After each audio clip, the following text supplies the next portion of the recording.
It's time to roll, time to slay, time to loot. Grab your dice, ready up, let's go!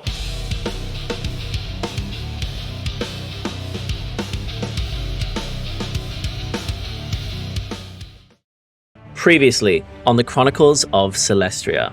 Back at the Firebrand Tavern, voices low spread rumors to every table. Of Emberforge, of divided Ironsworn, of a missing prince, when Bren arrived to fetch Myrtle. Urgency etched into his face. The truth became unavoidable.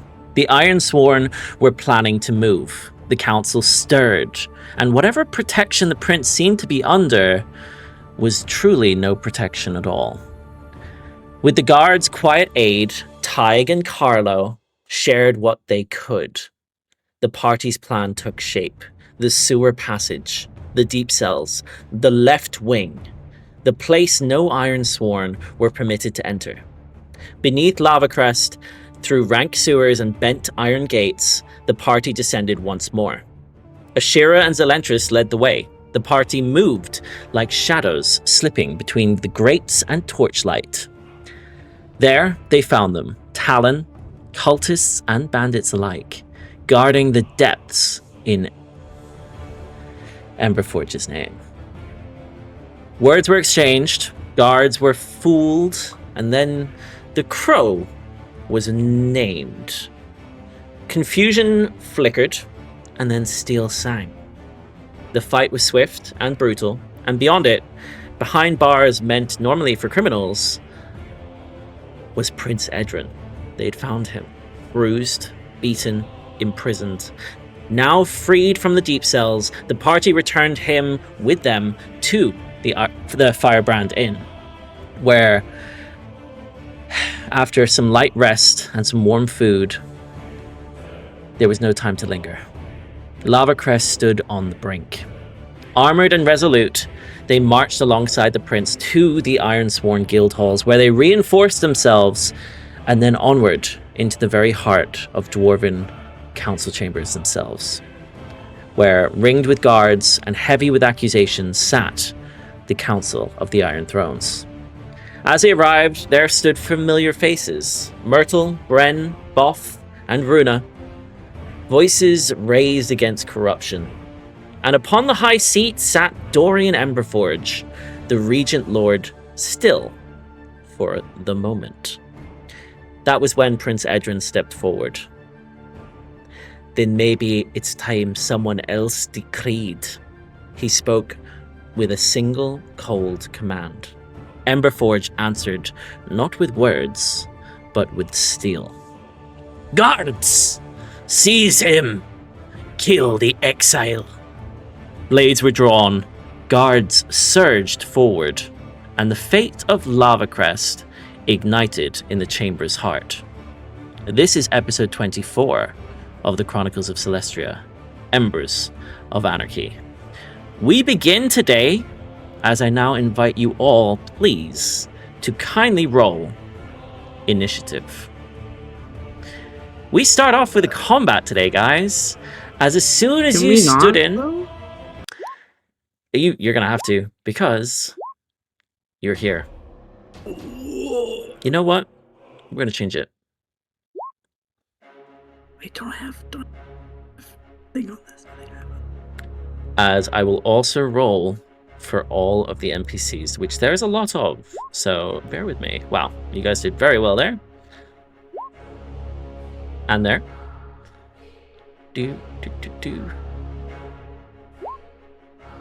Cool.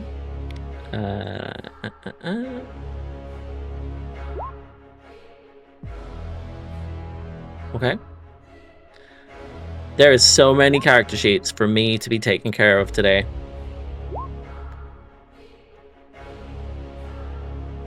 I'm gonna say that all of her friends, Bren, Boff, and Runa, go on Myrtle's turn, just to save me the hassle of adding them to the initiative. So they all go together. Friends! We also have the Ironsworn dwarfs as well. Alrighty. let's quickly have a look at the initiative. Is there anybody who is on the same number? We have a 9 and a 9. Can I ask what your dex is, please, Zelentrus? As you are muted. My dexterity is a 16. Perfect. So you will go first. Alrighty. Max, these dwarves, they count as allies, right? The ones closest to you?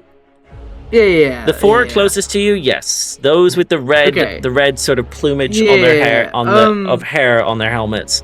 Those are the Ironsworn. So in theory, I could use my origin feat to ask one of them to swap initiative orders, right? I could do that technically, because they are allies. You can try and ask. I will ask. Judge will just look to the dwarves and say, "Let me get up there. I can take the hits." Where are they on the initiative order? There's one right. I'm asking. Dead one last. right under. They're dead low. The one under Jane. The one right below. No, I just don't. I don't see them on the tracker. That's the prince. It's the prince. Oh, the prince? Yeah, he would 100% do it. Yeah. Max, it's because you rolled the same initiative for both the guards, the Ember Forge, and these ones. Oh no, it's because I ruled it to GM. There we go. Hey, maybe you see my... Okay. Oh, so Matthew, there's That's the 6. prince. Did you see my I'll message? change how I word it. Because you're moving faster than me, so it could be something for you. No? Perfect. You sure? You sure you don't want to those? Because what I will say, there's 8 of them that are neutral. There's 8 of them that are neutral that could be swayed. How are you going to ask the prince, Judge? Yeah, the prince. I'll just say, "Sir, let me get up there and protect. I can take the hits better. Allow me to be your sword or be your weapon in this fight." He looks back at you and sort of, he's mine, and that's it. As he's such a he loser. refuses This guy, to switch with you. I'm gonna push him off. Can I push him off? I push him off the fucking side. Anyways, Can I do that right Ashira, now? we start with you. As with a 19, you're up first. What do you do? Yeah. Okay. I can't make it all the way up to them. So what I will do, for the first time ever, and I do have to ask you how this works exactly because of my psychic blades, but I want to activate my helm as a magic action to ignite my weapon. Now, psychic blade essentially forms every time I use it. So can I add it on top of that, or would it have to be my offhand weapon that's just ignited? Oh, I'm going to have to look at the item itself. Hold on. It'll be written in the... I don't know if you can add it to your actual attack on your psychic blades. Let me check.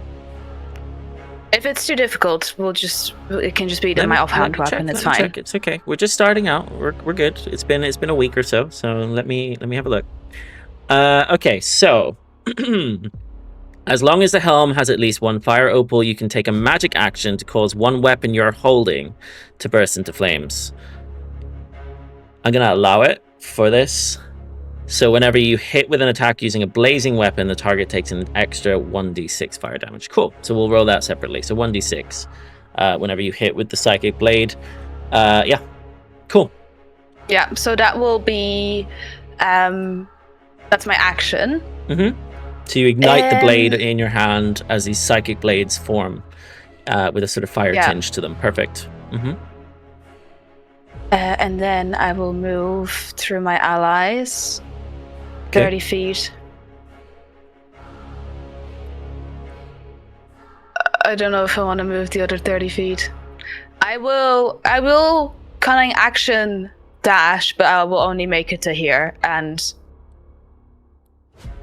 stand there and hope that the prince is gonna come back me up real soon. Okay. Is that the end of your turn? Yeah. Yep. All right. And as you do so, we then come to the prince, who the prince stands up and walks towards you. Let's see, 5, 10, 15, 20, 25, 30. He'll move to here, which means he is. Let me check.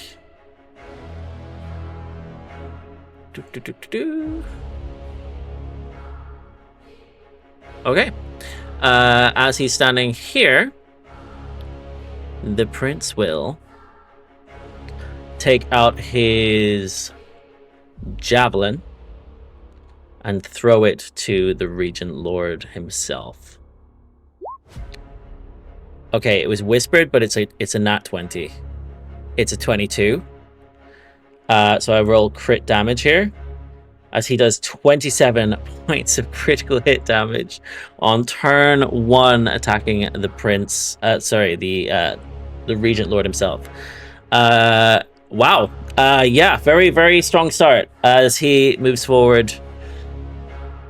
And you all hear him say, "Uncle, why would you do this to me?"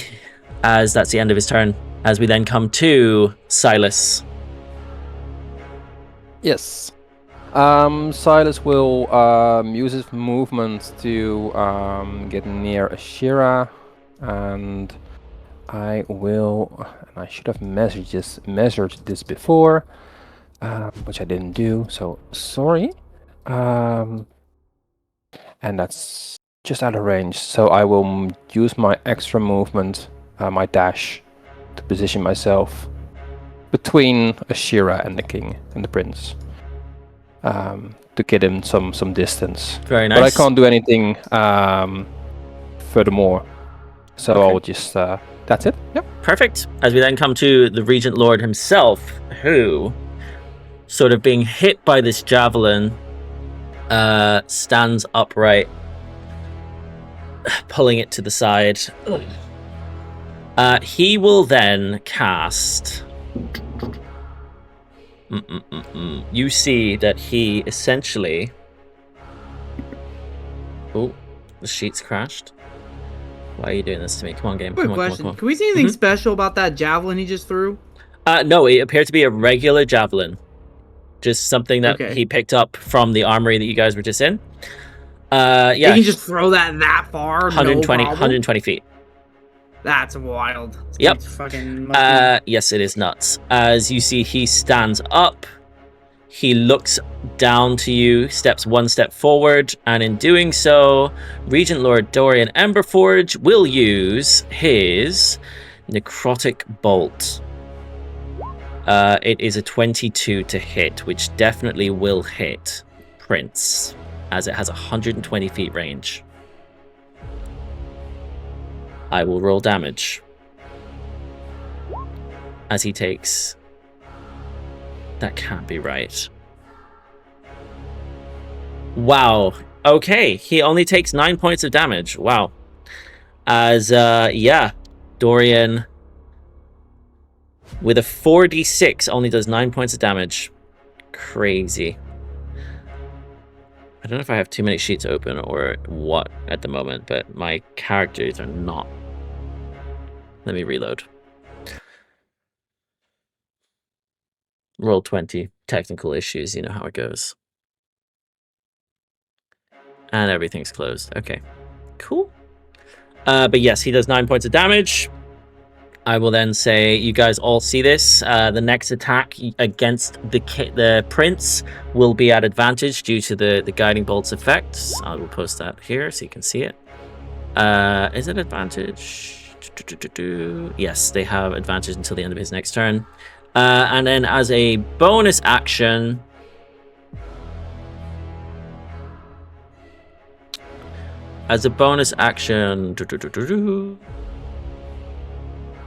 Yeah, you can see he's pissed, and he appears to be muttering something to himself.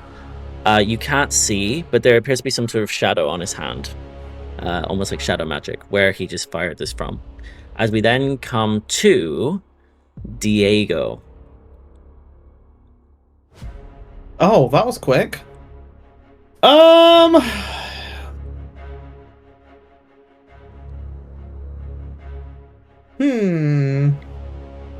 I'm too high up in the initiative.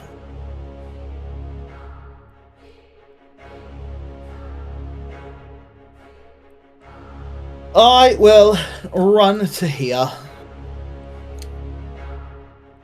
And I will shout out to the guardsman on the stairway up towards the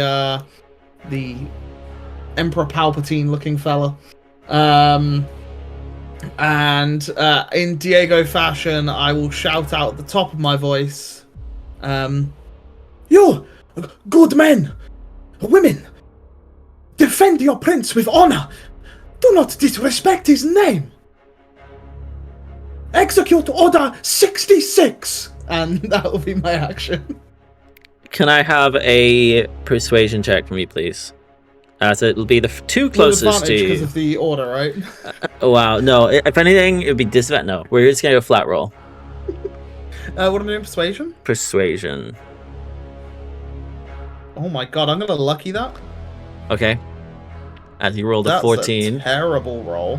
I rolled a 6. Let's roll again. Oh my god, I rolled an 8. Okay, cool. That's what it is. As with a 16, they both look to you. We protect the throne. As, they sort of ready their weapons towards you. Okay. Good day. Is that the end of your turn?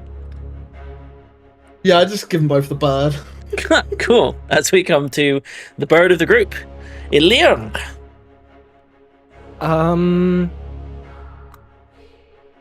Yeah. I will go over there. Mm-hmm. And can you hold an action on a cantrip? Does that Depends work? what you want to do. Well, I would like to toll the dead on one of them as soon as they take damage. Yeah, I can allow that. Cool. Which one? Like any of the guards, or is there anyone particular? Well, any of the guards in the front, probably, because the ones on the back probably can't reach anyone anyway. Perfect. Just remind me when you see them take damage, and then we're good to Yes. go. Yeah, you can definitely hold that. Is that your action? That's your turn? Yes. Yeah. Perfect. As we then come to Zell.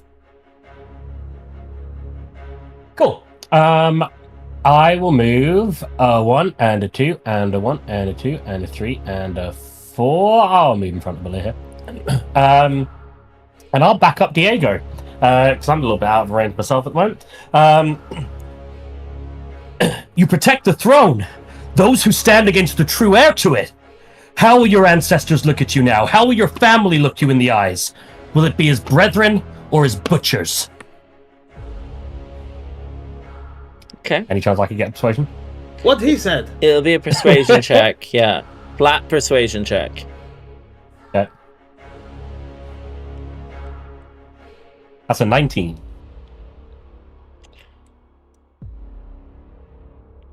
You know, The two at the front. Just say ancestors, bro. I said The ancestors. two at the front look to each other. You can tell there's hesitation.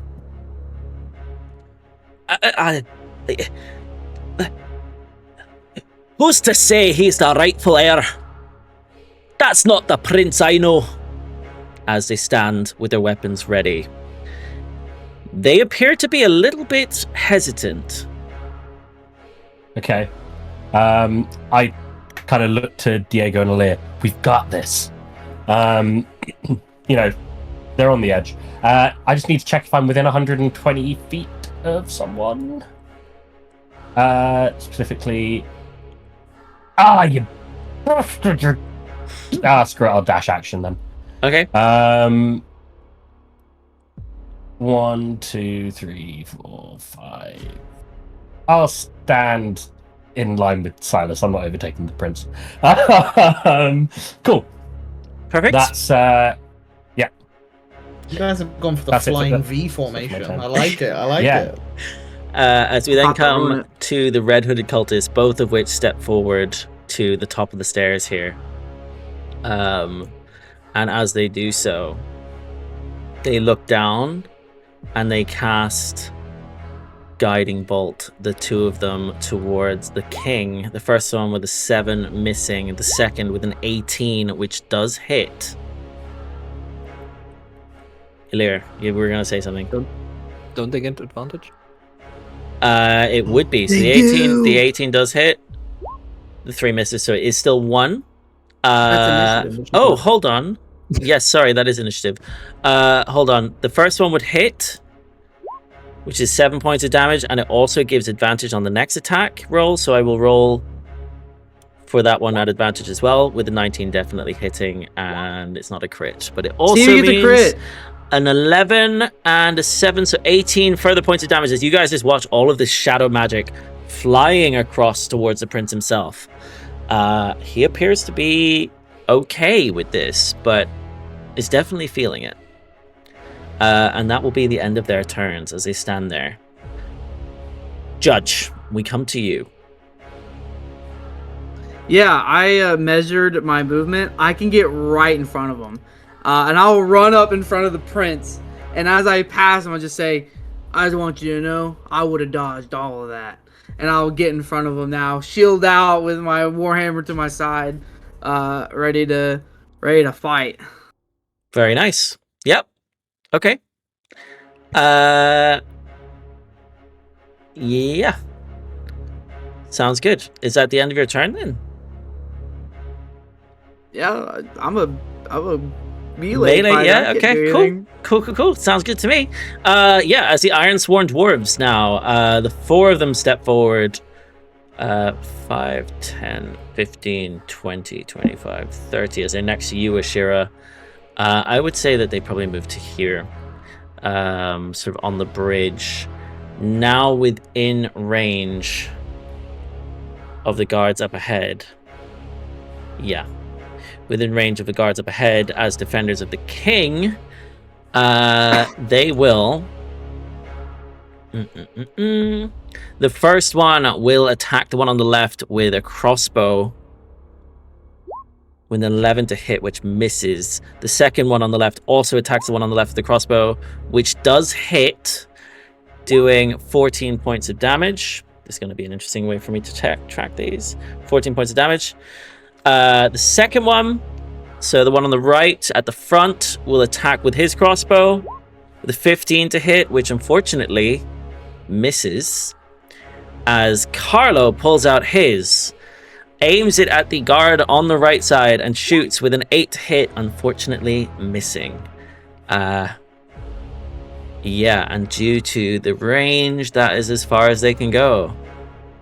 Yeah, perfect. And that's the end of their turns. We then come to Myrtle and her gang of misfits. Let me just remove this guy from it, because I can't. It's fine.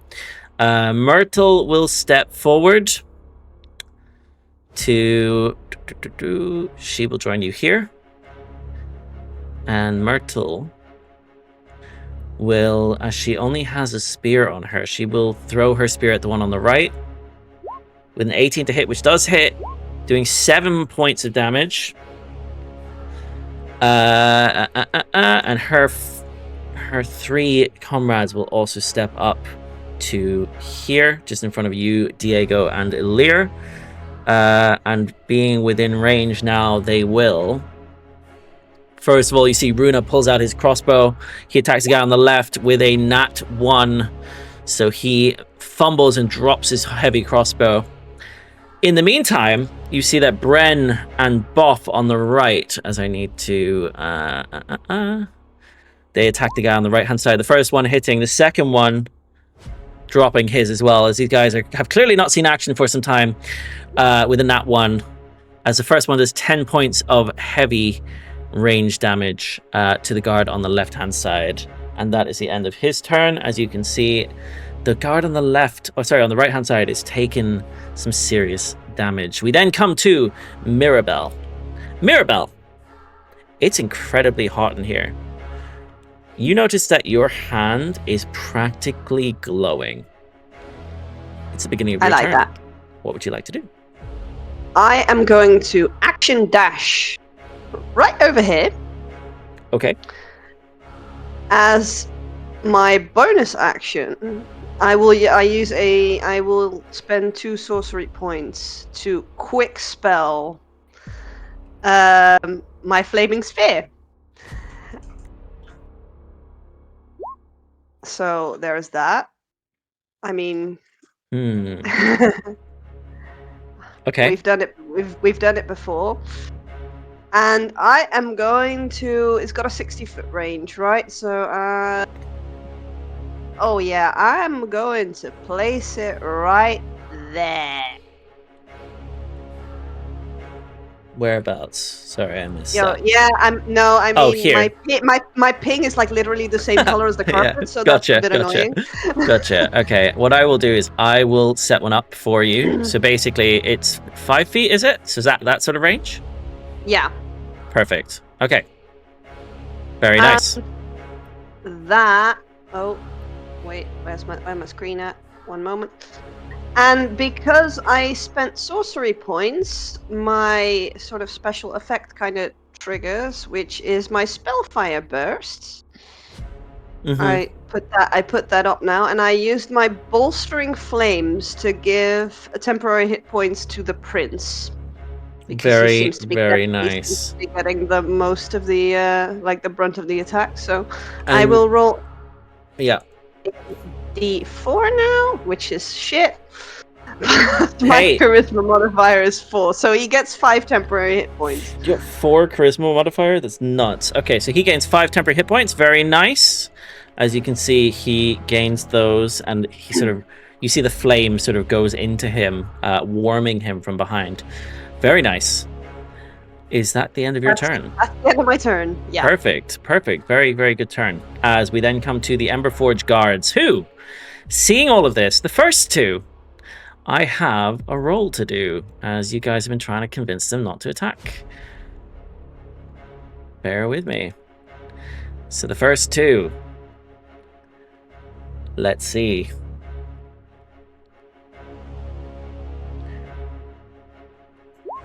The one on the left fails.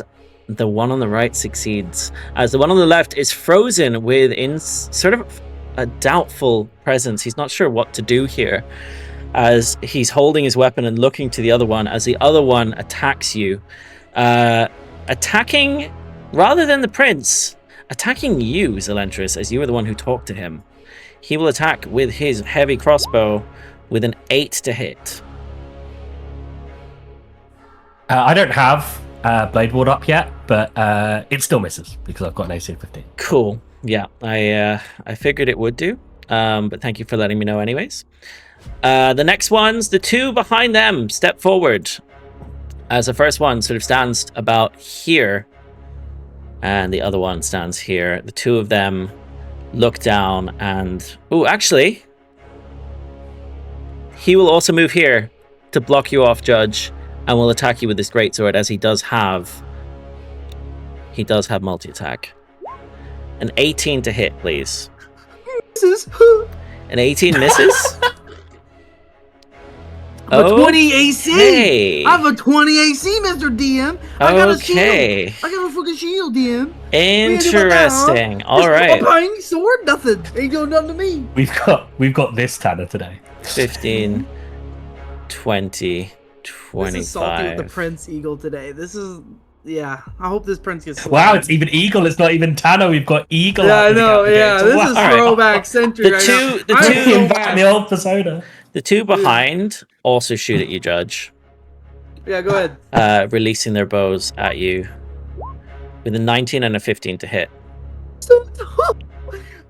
Doing nothing. How do you have 20 AC at level 3? Anyways, You're gonna get It's called Power a Word shield. killed. Yeah, it's called being a paladin. as they use the rest of their movement to run down to here, they will both attack you with their greatswords as well, with Yeah, a go 7 ahead. and a 17 to hit. Doink, nothing. Okay. Embarrassing, mate. The last two... Oh, there's actually 4, so never mind. The next two move down to basically fill in these two positions. And they all fire at you, Judge, because Go you are the ahead. one in front. I'm the So one in let's front. see. Keep it coming. All right. The first one, nat 1, he drops his crossbow on the left. The second one with a 12. Swat them both out. Just whink, whink. The third one with a 5. And the last one Miss. with a 16. Miss again. Get at me. As that is Yeah, that is their turns. As they're a little bit confused as to how they haven't been able to hit you. We then come to Ashira. I cannot believe you have a 20 AC. Sorry. We come to Ashira. Yeah, I'm going to move through my companions here to get to here. Mm-hmm. I look down, or actually, I don't know if he's a step up from me. Maybe we're the same height. Mm-hmm. Too late to switch sides. As she plunges, or she tries to plunge her set on fire psychic blade into his side. Perfect. For a 23. Hits. Which gets also sneak. Mm-hmm. Which is 16 points of damage. Yeah, and that's the one types. on the right-hand side, right? One in front of me now, yes. Perfect. Yep. And then I will follow up with my bonus action for an offhand attack of my fang for 15. 15, I will tell you now, misses. But, and I keep forgetting this, I have Vex on my Psychic Blade, which means my next attack on that same creature gets advantage. Mm-hmm. I always forget this. But it doesn't matter because it's in that one. Perfect, yeah. As, yeah, you whiff on the fan. Yeah. Okay. I'm just going to check something. That's my turn. So that was 16 points of damage, correct? Yes, of different. I don't know if he has any resistances because they're not all the same. Maybe he does, but you wouldn't know. No, but I'm letting you know. Perfect. I'm nice. Is that the end of your turn? It is. Perfect. As we then come to the prince, who, seeing you step in front of him, Judge, will stand next to you. He will attack the guard in front of him with his longsword, which is another... Dude, what is this prince? As he rolls another critical hit, doing 26 points of damage to this guy on the left, who has just come down. So 26 points of damage. As you can see, he cleaves through him. Oh my god.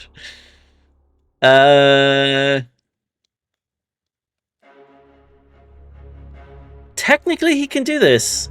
Yeah, okay. And he punches him as well. Or he tries to and misses. As that's the end of his turn. As we then come to Sylas. Yes, Sylas takes out his celestial orb, whispers in, stars guide me on this, as he casts Guiding Bolt at the main guy. What's his name again? Emberforge. Emberforge. Mm-hmm. For a 23. As you do so...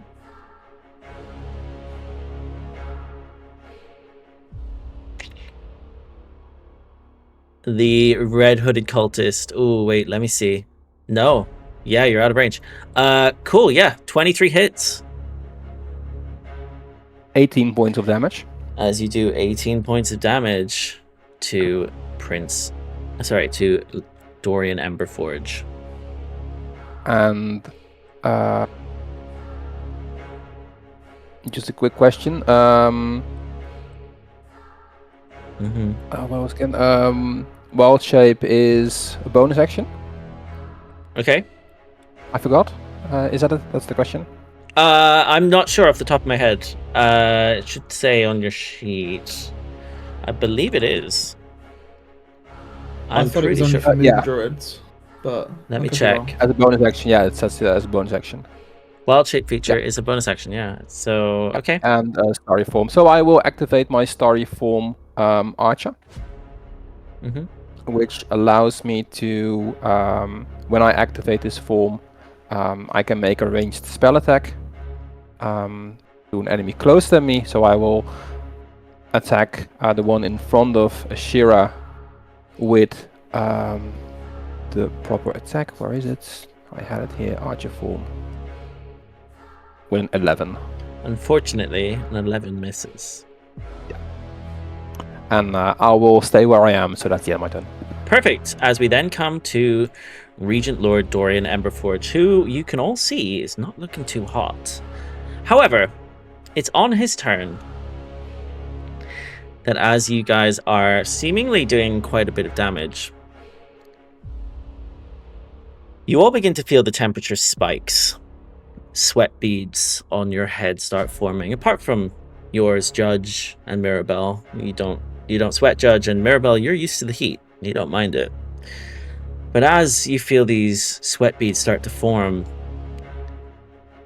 Dorian, you look towards him, and he begins to look slightly different. The shadows in his hands begin to sort of spiral upwards. As you look to him, he looks down at all of you. His eyes go that sort of amber color, and they sort of form slits, almost like a cat. You see that the crown atop his head looks as though it's melting, as his form begins to shift and change.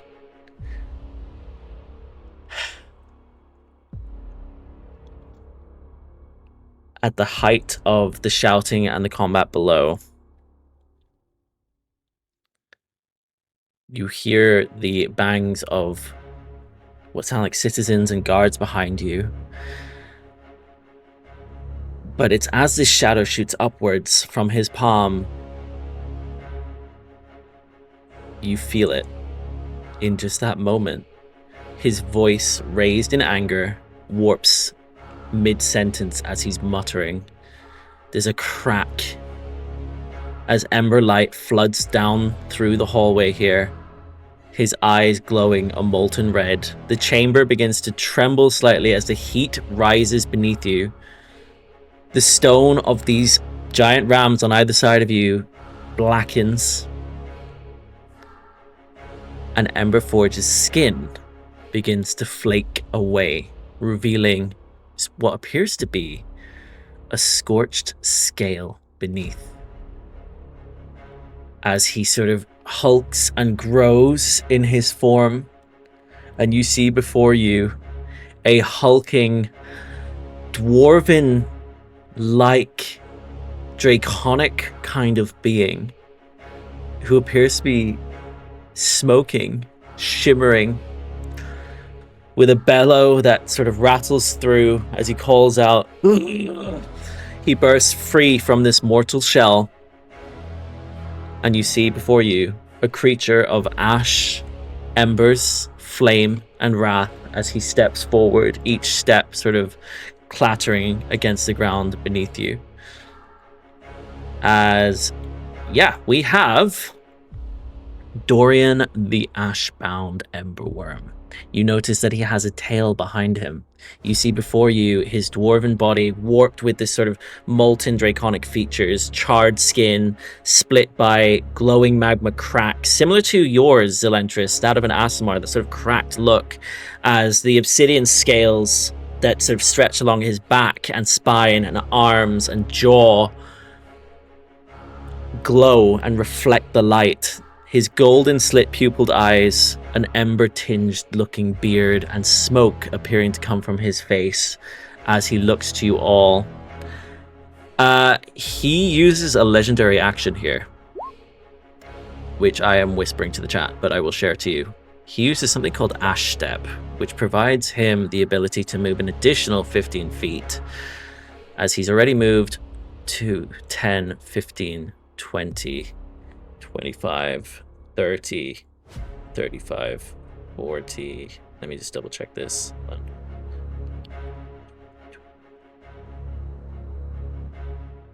As he gets to about here. Once he's here,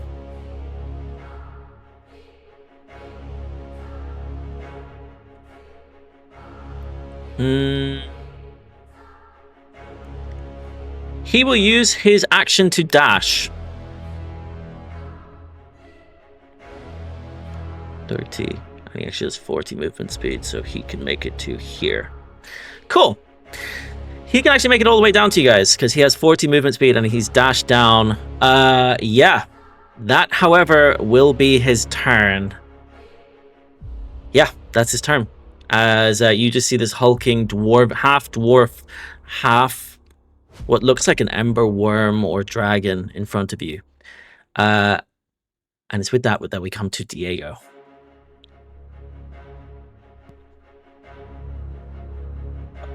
Am I being... I don't know if this is stupid or not.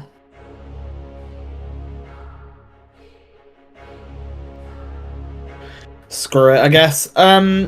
Cool. I'm gonna run 30 feet to here. Okay. I'm gonna use my action to cast Bane on the big Titan dude and 2 of these guards in front of me. Okay. Can you throw that up in the chat? So that is... I certainly will. Give Thank me... you. It was Bane or Sleep, but I feel like this thing's gonna be immune to sleep, so I'll go Bane. 3 creatures of choice make a charisma saving throw. 17 from the main guy. Okay, he succeeds. And the other 2? which 2 was it? The 2 on the right, so the ones directly below him. 16 and a 9 for the furthest on the right. Cool. I am going to use my reaction to cast Silvery Barbs on the main dude, so he has to reroll. Okay. 13. Failed. My DC's 14. Okay. So both him and one of the guards have -4 to all attack rolls, saving throws, and skill checks. 1d4. All right. I'll throw it in there. Well, it's already in there. But so that's that gone. Silvery Barbs. I'm then going to give advantage to Ashira.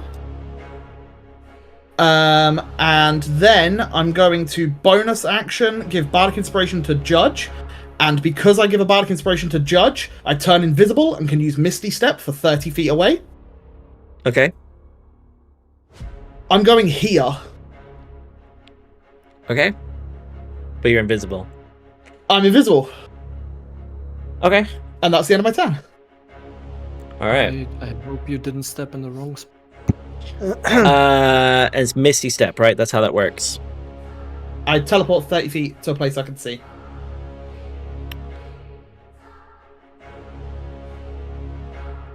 Okay. I'm invisible. Okay. And is that the end of your turn? Yeah, that's all I can do. Cool. He will use a legendary action at the end of your turn to use a tail swipe, which essentially is the same thing as a claw attack here. Which is it's meant to be claw, but it's basically a tail swipe. A 15 on the gentleman. Oh wait, hold on. Hold the phone. No, he won't use that. He won't use that because he can't. He's not in range. Okay, never mind me. We come to Elirr. Can I ask a short question? If someone is pushed into someone else, what happens? Depends how hard you push. Okay. And who they are.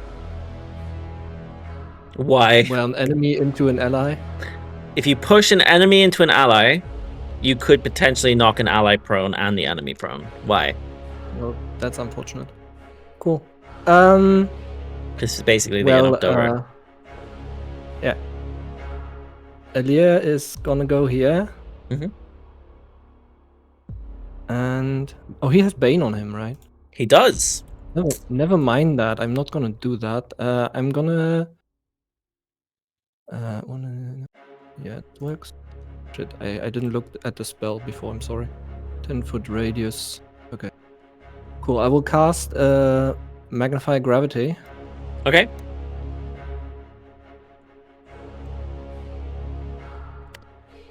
Where are you casting it? It's a 10-foot radius sphere. Okay.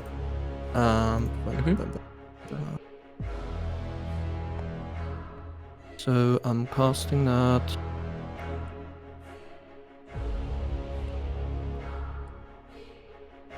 There? That's a 10-foot radius sphere? No, I guess there. That doesn't hit the king, right? It doesn't hit the king, no. Cool. Covers less than half, so I will rule it doesn't hit him. So I would cast that there. Okay, so con save from 2 of the guards and Dorian himself, so Constitution saving throw. So the first two guards, 16 and 18. Which are the ones that have Bane? Oh, the ones with the blind side? Okay. The one with the blind, yeah, it's just a marker that's on them. And then you said for Dorian as well. Yeah. Con save. It's at disadvantage, right? He rolls 2? Because he's at disadvantage? It's a minus 1d. It's a minus 1d4. Minus 1d4. I think even with a 1d4 here, he... He doesn't get hit, no? Yeah. On a fail... Roll it anyway, it's the 20, rule. 21. On a successful save, you take half as much damage. Perfect. You don't get a speed reduction, unfortunately. As they all succeed, so if you'd like to roll damage. Yeah. Did it? Yeah. Perfect. So that half would be 9. 4 points of damage. As it takes, so it's 4. And... So it's 4 for all of them. Okay, perfect. Yep. And that's the end of my turn. I will stay where I am, I guess. Very nice. Okay, yeah, you do the first bit of chip damage to his new form. If that's the end of your turn, we then come to Zelentrus. Looking towards the guards.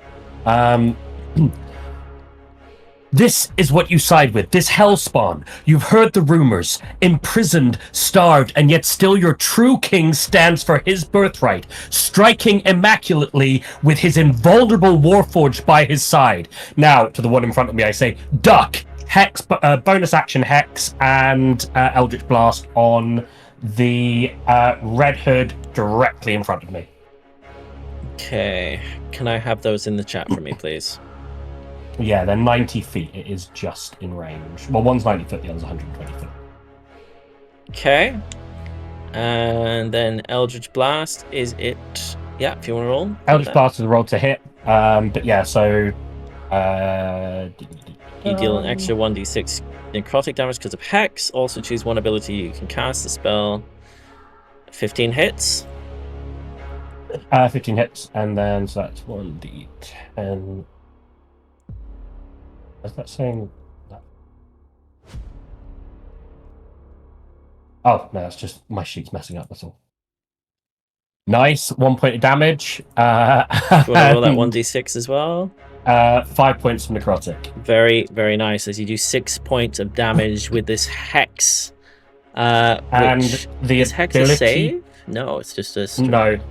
I'm going to use that in my next campaign. Check. The ability check that I'll put give it disadvantage on. I don't know. Wisdom saving throw. Not wisdom saving. Yeah, wisdom checks. One. Perfect. Very nice. Is that the end of your turn? Yes. Very nice. Good turn. As we then come to that hooded cultist, who steps forward. 15, 20, 25, 30, making it to here. I will say that they also do the same on the other side. The first one, so the one that you hit, yeah, he'll use a guiding bolt on you, Zelentrus, with a 22 to hit. That hits. As it takes 6 points of necrotic damage. After 3. Very nice. The other one also attacks you with a 12 to hit. Misses. Missing. Very nice. As you take 3 points of damage from necrotic from one of these cultists, and the other one sort of fizzles in past you. And that's the end of their turn. As we then come to... Does this count as 5 feet within the sphere? No. It would be basically... Five foot and 1. Yeah, I wouldn't have left them there. Yeah. So yeah, you're very close. But we come to Judge. Okay. Okay, I can actually do both of this. This is great. I am going to swing at the dude that Ashira has hit with my warhammer. Okay. Yeah, we're gonna beat him down. Oh. I have a bardic. You have a D6. a d6. I'm gonna use it. Why not? We're gonna use it. Okay. Ooh, yeah, it wasn't worth it. Okay. So yeah, as I miss, pow! Instead, I will use my bonus action to cast, I'm going to cast, really got the spell name, Shield of Faith on Ashira. She has a +2 to AC. As I look at this big dude in front of me, and I just look at Ashira and go, here, you might need this. And and she just has like a shimmer of a shield that's like now in front of her. Perfect. Yeah. Okay. Very nice. Yeah. Max, Yes. before we move on any further, that second red-headed hooded cultist would have got advantage on that shot on me. That is a good point. Because it hit the last guiding That bolt. is a good point. I'll roll it anyways, but I don't think it's going to go... Oh, it's an 18. That hits. As you take 4 to 2 half points. to 2, so 2 points of damage, and the next one would be at advantage as well. Thank you for being honest there. Appreciate that. Cool. Judge, is that the end of your turn as you give this +2 AC to Ashira? Yeah, as I just look at the big dude and I go, hey, if you want to pick on somebody, pick on someone your own size. Very nice. Yeah, as okay. He looks down at you and sort of grunts, and with that, it is the Ironsworn on your side's turn as they all pull out their crossbows. You hear they appear to audibly gasp as they see this transformation, and you just see they're all looking a bit, I guess, afraid. And I'm gonna need them to do a save for me. So 1, 2, 3, 4. As 2 fail and 2 succeed, Carlo being one of the ones to fail, he's too petrified to move this turn. We have a miss and a fumble as both Ironsworn dwarves miss their shots on the new Dorian Emberforge here. Myrtle, on her turn, and her band of misfits here. We come to them. I would say Myrtle, seeing this, will throw a spear at the guard in front of you, Ashira, with a 12 to hit, which misses. There's now a spear next to you, basically. The others... I will use one sheet for this. The others pull out their heavy crossbow and shoot at Dorian Emberforge. The first with a 15, second with an 18, and the third with an 11. As Dorian is hit once. No, twice. For the damage here. Taking a total of 28 points of damage. Very nice. As... Radiant crossbows? Does the radiant affect him any differently? Oh my god. No, it doesn't. It doesn't. As he takes a total of 28 points of damage, which is actually very nice. Very nice. And that is the end of their turns as all 3 of them stand at the back. Runa appears to have just dropped his crossbow again and doesn't really know what he's doing. We come to Mirabelle, who has set up a flaming orb in the middle of the staircase here. I'm gonna do something completely mad. I'm gonna get over here. And I want to test something. I want to use Burning Hands there. Okay, you're standing there. As my action, yeah, You're I will crazy. need it. Yeah, I'm mad, I know. But I want Okay. to see what the fire does to it. It probably won't do much, but at least I hit the 3 other guys as well. I will pull it up for you, but I will be needing a 14 dex save, 14 blah blah blah blah blah. You know what I mean. 14 dex save I will need a from yes. basically the 3 guards and Dorian, right? The guy on your left Yes. isn't affected. Yes. Okay, dex save. Wow. As Wow. they all fail. I will do it So for Dorian as well. Yeah, but I probably know it won't do 5. anything. But With a +3, he rolled a 5. So he only rolled a 2. DM, sorry, he also has a -d4 to that, please. So does one of the guards. Yeah. Sure, I'll roll them. But Thanks. I mean, So that's So he rolls a 0. He rolls a 2 rather, because he had a -3 to that, and the guard also fails anyways, but gets a -1 as well because he's had hex on him. so that is 10 points of damage to all of them. Perfect. Can I ask you to roll that again for me, please? As you feel the surge in your hand begin to swell. Oh! What? Sorry, wrong one. Sorry, wrong button. Sorry, that's a 5. That's horrible. 15 10 and a altogether. 5. Yeah, 15. 15 points of damage to these poor individuals. But guess what? They're still standing. What you I hope to notice, take at least one out. what you notice is that the one closest to you is bloodied. The one closest to Ashira is looking rough. Dorian doesn't appear to have been affected in the slightest. I thought as much. Anyway, as my bonus action, I will ram the sphere into the sky. So I will put it like over here. Yep, okay. Yeah? Yep. Yeah, I will move it crash there. it. I will crash it into him. Perfect, as So it goes here. So he takes the damage of me crashing into him, which is yeah, that's another 14 dex save. 14 dex save, here we go. Does it only crash into one, or does it crash into the two of them? It technically would also hit the guy on the right.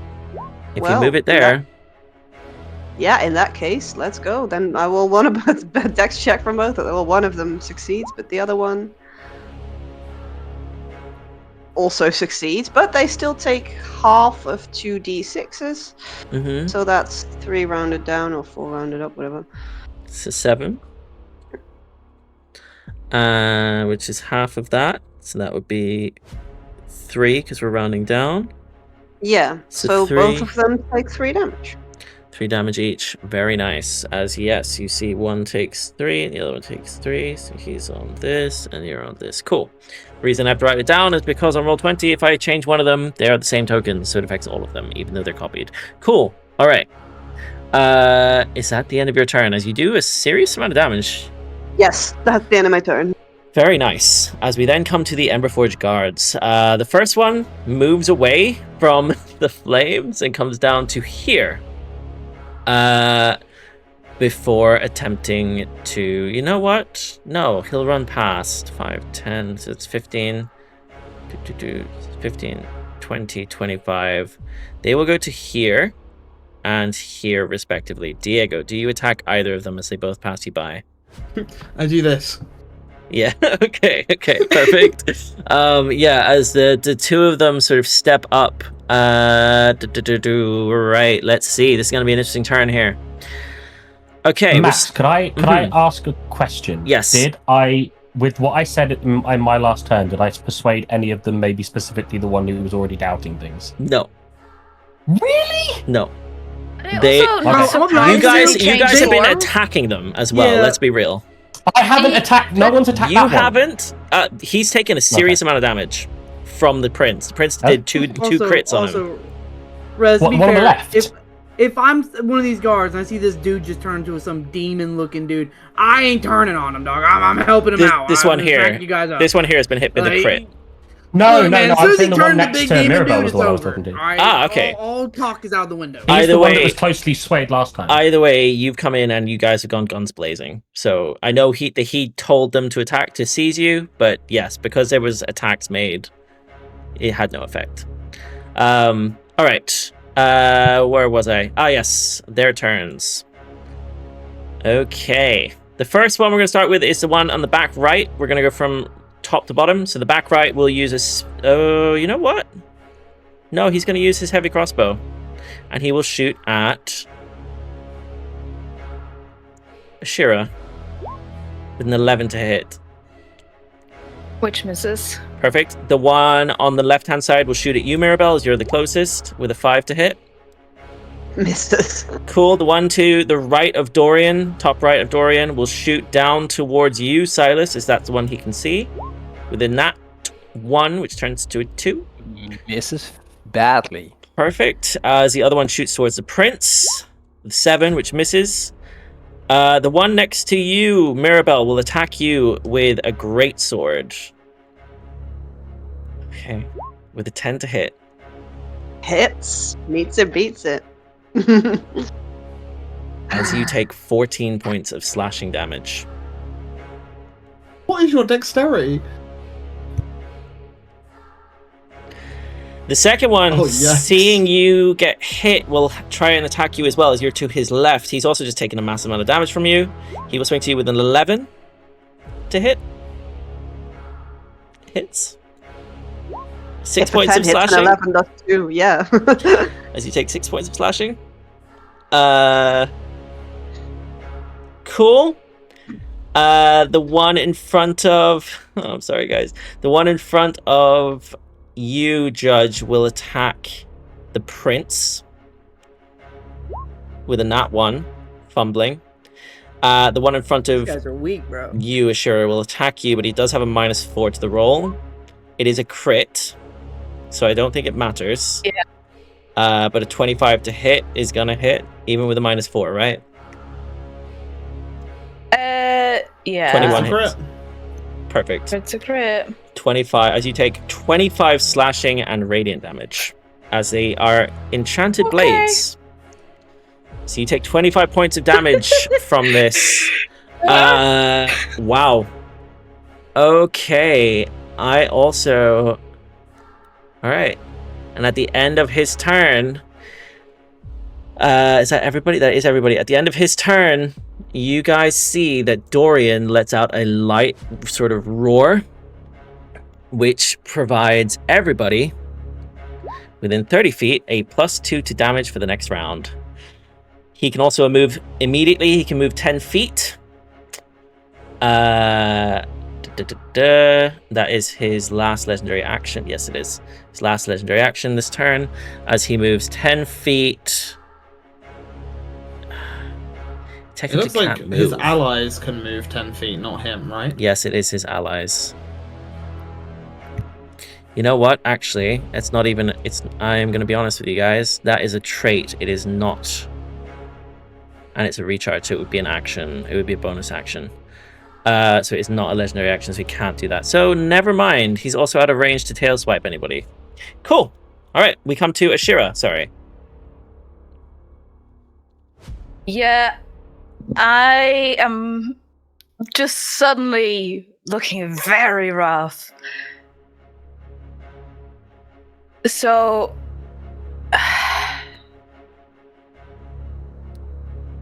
How rough is the guy right, like, directly in front of me? He is looking bloodied.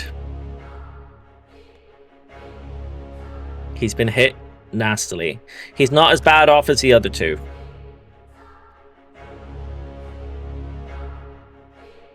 Does this, if I start my action off, or my turn off with disengage, does that last the whole turn, even if I move between different things? Mm-hmm. Okay, I will bonus action disengage. Perfect. Or, yeah, cunning action disengage. Okay. Move up to here. Have my advantage from Silvery Barbs to plump my psychic blade into this big guy. 14. You're attacking the big guy. The advantage. Which is at advantage. Yeah. For 18. 18. And you're attacking the main... You're attacking Dorian here.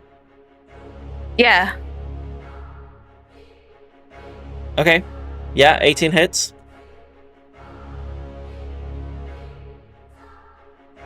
Oh, wait, we're missing Sneak. Sneak, which is 2d6. So an 18 hits, you do Which is 11 another points 8. plus 8 points of sneak damage, so 19. Plus 1d6 of fire, if that even matters, which is 5. Has no effect. If it does anything. No effect. And then, if it's Also true what got you're that- saying, and I'm You still... also got Magic Dex. Right? It's a sneak? What, my dex? Oh, What am I right. to No, sneak? you're good, you're good, you're Yeah. good. He's... yeah, you're good. But yeah, he doesn't But feel anything from the I'm- flames. You notice this. That's fine. That's just attached to it now. So did my cunning action, and then I can still do my offhand attack Mm-hmm. for 25 Definitely hits. for an additional 3 piercing before I retreat back to where I came from. Okay. Actually, I will go stand behind Judge. I'm a little scared. Okay. Yeah. Okay. And that's my turn. All right. Fair enough. That's the end of your turn. We then come to the prince, who will, on his turn, he will attack the person in front of him. Again with his long sword. With the 21 to hit, which hits, doing a very low roll, 2d10 plus 4, and he rolled a 6, so he rolled 2 1s. After 2 crits, he rolls 2 1s, that's fine. As he does 6 points of damage, you can see this guy is in front of him is literally like walking from side to side. However, he's sort of looking really, really rough. And as a bonus action,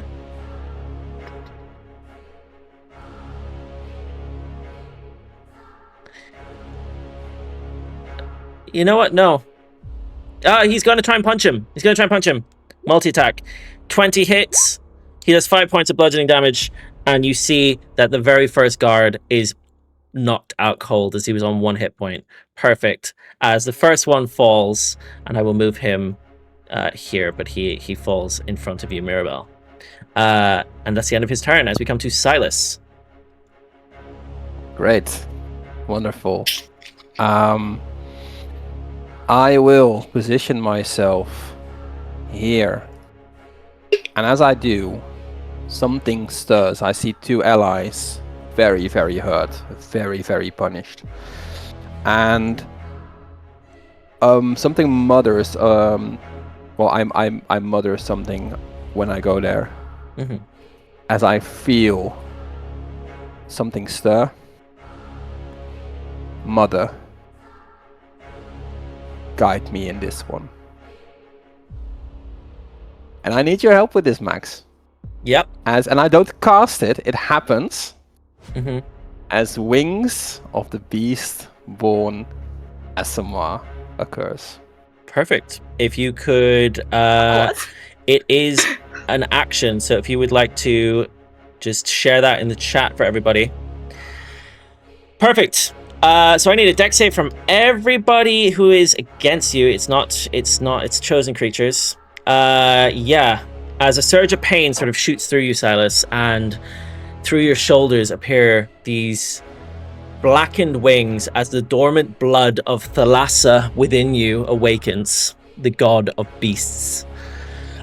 These 2 massive skeletal ghost-looking wings sprout out of his back, erupting behind him, releasing a howl of celestial force. Upon activation, Sylas, you release a wave of divine celestial energy. Each creature of your choice, which I'm assuming is everybody who's an enemy, must succeed a dex saving throw. DC is 8 plus your spellcasting modifier plus proficiency bonus, which is 14. Yes, 14. On a fail, they take 2d8 plus spellcasting modifier of radiant necrotic damage. Okay, cool. So what I will do is I will have to do a lot of rolls here. So it's dex saves for everybody, which they're not good at. And it's within 15 feet of you, which includes how many? 1, 2, 3, 4. Is this guy technically in? Yeah, 5. Yeah. And Dorian himself, and it's a dex save from all of them. So 1, 2, 3, 4, 5. And Dorian himself with a dex save. -4, right? For the 2 of them. Wow. Roll 1d4 for 2. So that's the first one. And the second one, 1d4. As Dorian, that's a -4. It definitely hits him. Nice. Everybody but one. One takes half. And this essentially is a transformation where you've erupted into these. I imagine your pupils cover from the whole way across, just go black as all of this skeletal sort of energy, this radiant necrotic energy comes off of you, erupting around you. Cool. They are on a fail. So everybody is afraid of you, Sylas, including Dorian. The one who is not is this gentleman over here on the right, who I'm going to give an orange marker to. They also take full damage, so I need 2d8 plus your spell casting modifier, which is... Oh, it should. I believe it is a +4. So it'd be 2d8 plus 4. Yeah, and it's on your sheet, so you do have it at the bottom of your sheet if you'd like to roll damage for me. 18 points of damage. Okay, wow. As... yeah, okay. Okay. Okay. You have successfully taken out 1, 2. You've done these two. These two are now fallen. I'll move them to the side here. This one on the left also takes 18 points of damage, which I have. So they're on... And Dorian takes 18 as well. Wow. And this last one takes half, I believe. If it on a success, they take half damage and are not frightened. Yeah. Cool. They are all frightened of you, so they need to run away on their turn.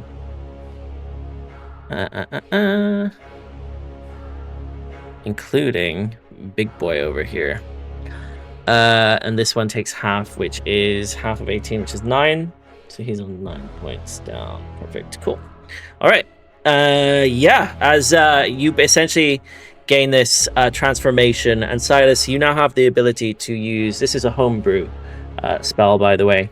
You now have the ability to use a bonus action to cast Wing Flare, which is an ability that forces those chosen creatures to roll a DC 12 plus Charisma modifier save. It'll be a Charisma save, or they will be feared of you for 1 minute as well, 1 turn. Wings vanish after a minute as well, so it lasts for 1 minute, so 1 turn. But it wouldn't make sense, right? If because they are already frightened of me. Yes. At this point. Yes, that is true. Perfect. Yeah. Right. That was an action. I still have a bonus action. You do. Which I have in the form of Archer form. Which is at disadvantage if I use it on Dorian, because it's a spell, ranged spell. Yeah, it would be at disadvantage. However, he is frightened of you. Yeah, it would still be at disadvantage because he's within 5 feet. Yeah. Yeah. So I will hurl that one at the red wizard at the top. It would still be at disadvantage, I believe, because you've got an enemy within 5 feet of you. Oh, in that case, I will do it against Dorian. Okay. So that's a nat 1, and that's a 12. It would be at the nat 1. Even with a -4, that will not hit, unfortunately. Shit. And you see this raging form of Sylas that you would probably never have seen before, staring at each and every enemy in this room. You guys would all see the this as well. It's very obvious that this is sort of a celestial burst that comes from him. Sylas, thank you for your turn. As we then come to Dorian himself. Dorian is frightened of you, Sylas, so he has to use his movement to run away from you. 2, 3, 4, 5, 6, 7. He runs up to here. Sylas, DM, how does he run? How did he get We there? see his pathing. Yeah, how did he get there? Does he run past? he runs Diego basically Square? through Diego. So Diego, do you make an opportunity attack? I'd like a contested strength check, see if you can get past me. Okay, you sure? I'm stood still. Oh. He can't. He physically can't move through my space, right? without forcing me out the way. True. So technically, Okay, let's he do would this. have to. An 18. Would I have my advantage God. because I'm invisible? Because he wouldn't really expect I was there. Yeah, you know what? You would have advantage, and he'd also have a minus D4 because of Bane, so it's a 17 to beat.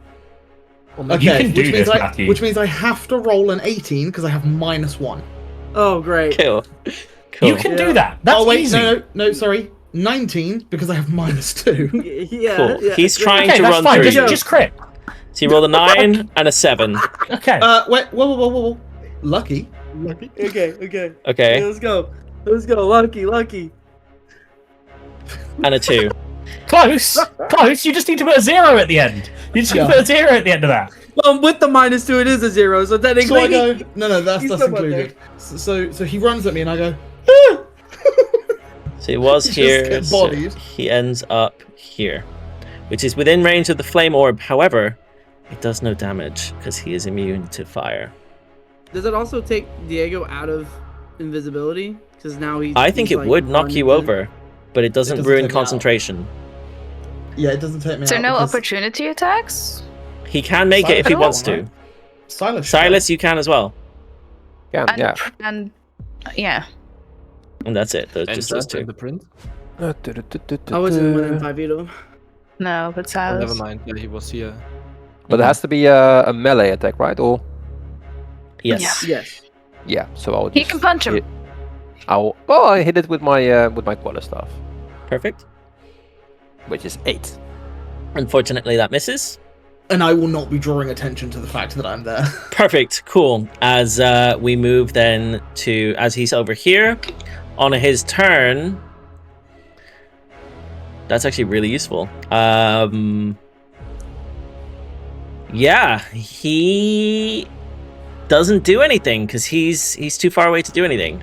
You know what? No. What he will do is he will roar. He will use his commanding roar this turn. Is he frightened or is he feared? He's. Oh, actually, that's a good point. Because if he's not Because one of them feared- forces you to run Yes, let as me far check. away as possible, which would mean he'd have to use his action to do so.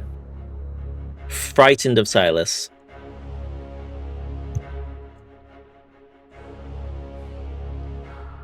Frightened.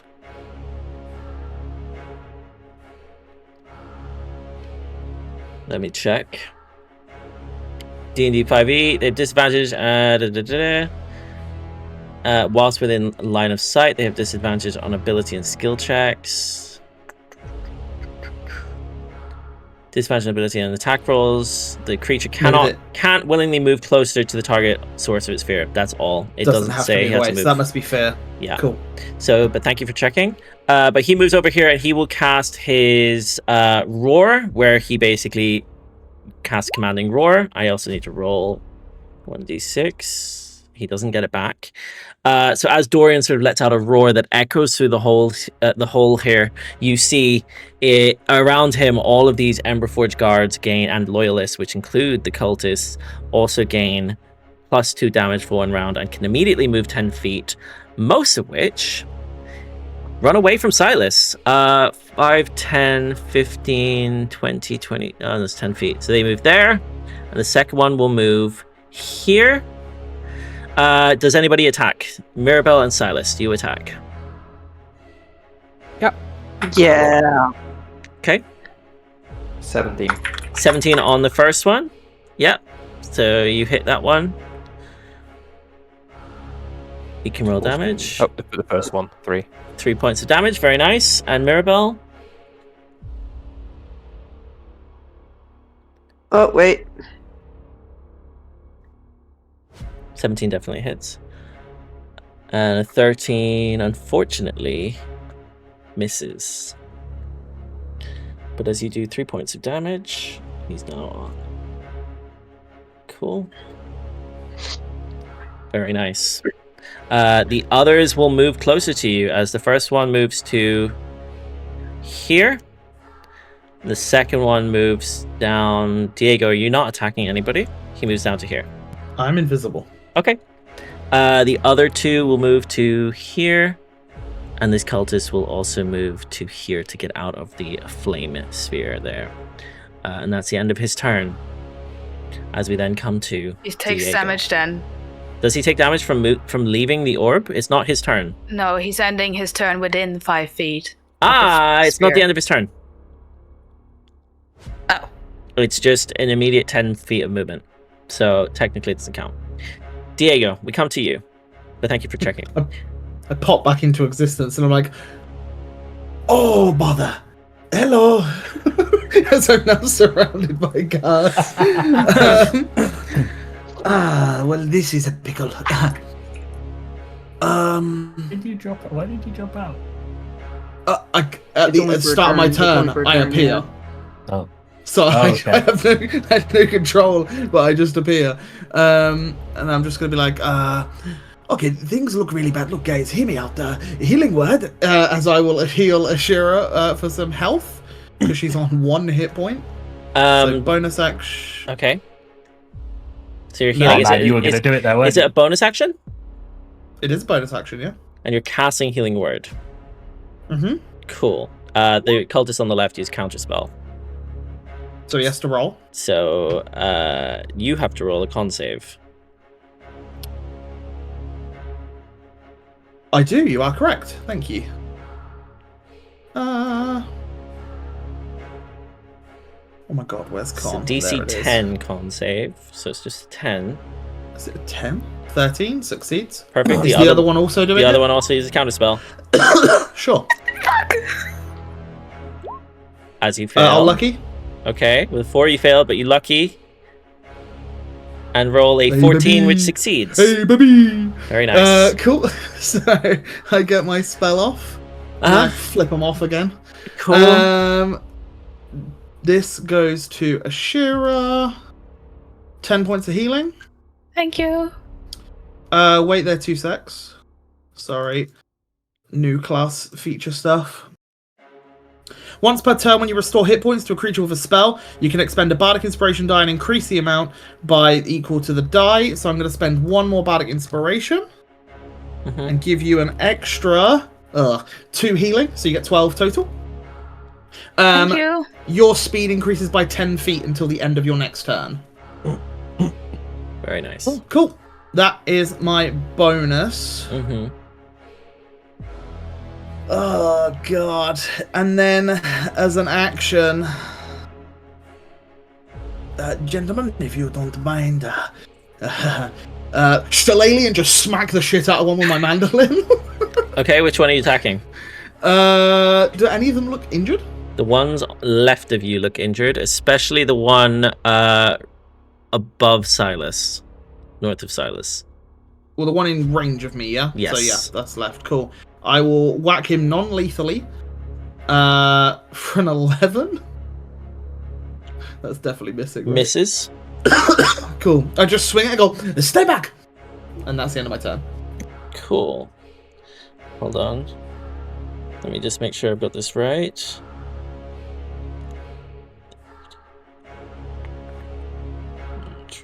Okay, cool.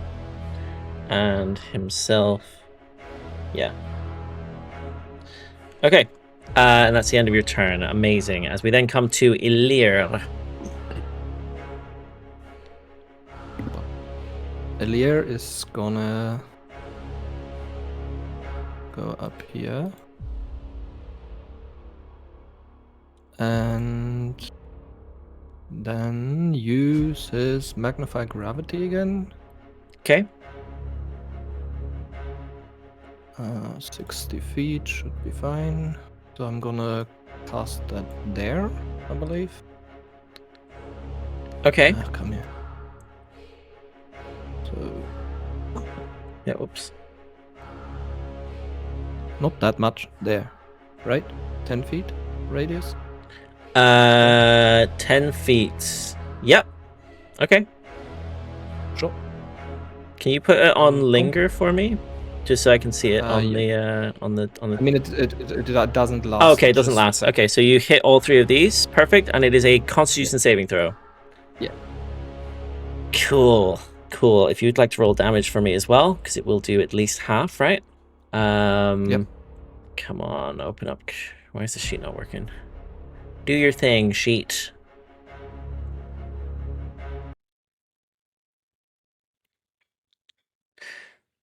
Too many sheets open at once.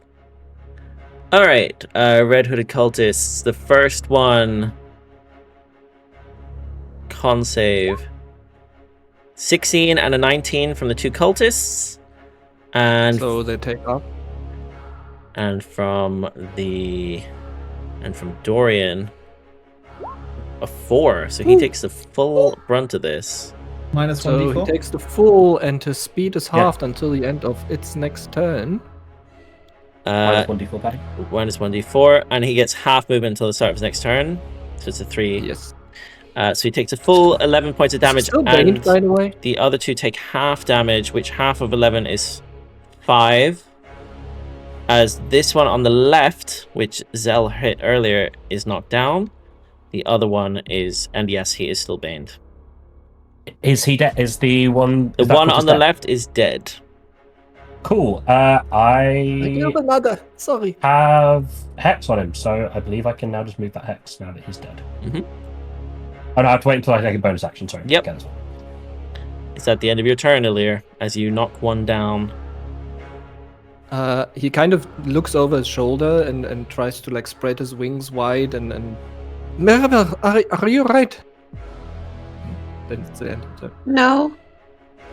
Perfect. As we then come to Zelentrus. No, I'm Okay. not okay. Zell will. I think it's kind of. Zell will move over here. Go to Ashira. Are you okay? And then hit her with a healing hands. Okay. For 2d4. Is that an action? 3 hit points. That is an action. Yes. Perfect. As you gain 3 hit points. Thank you. And then bonus action. Okay, if ever I've needed Fortune Fail to actually work, as I bonus action my pistol up. And stick the stone in the pistol, pack weapon. Very And nice. you say Fortune Fail them. Don't know if it's gonna help, Max, but maybe it will. Fortune fail them. Perfect. And then I will move to here. That'll be it for my turn. Can I see the pathing for that? Do you go down and around? Yeah, I kind of go through and up. So it would have been through Ashira, Okay. then to here. Okay, and just then checking to there's no opportunity attacks for me that I can just make use of. Yeah. Perfect. As we then come to the red hooded cultist, and the red hooded cultist on his turn used counterspell.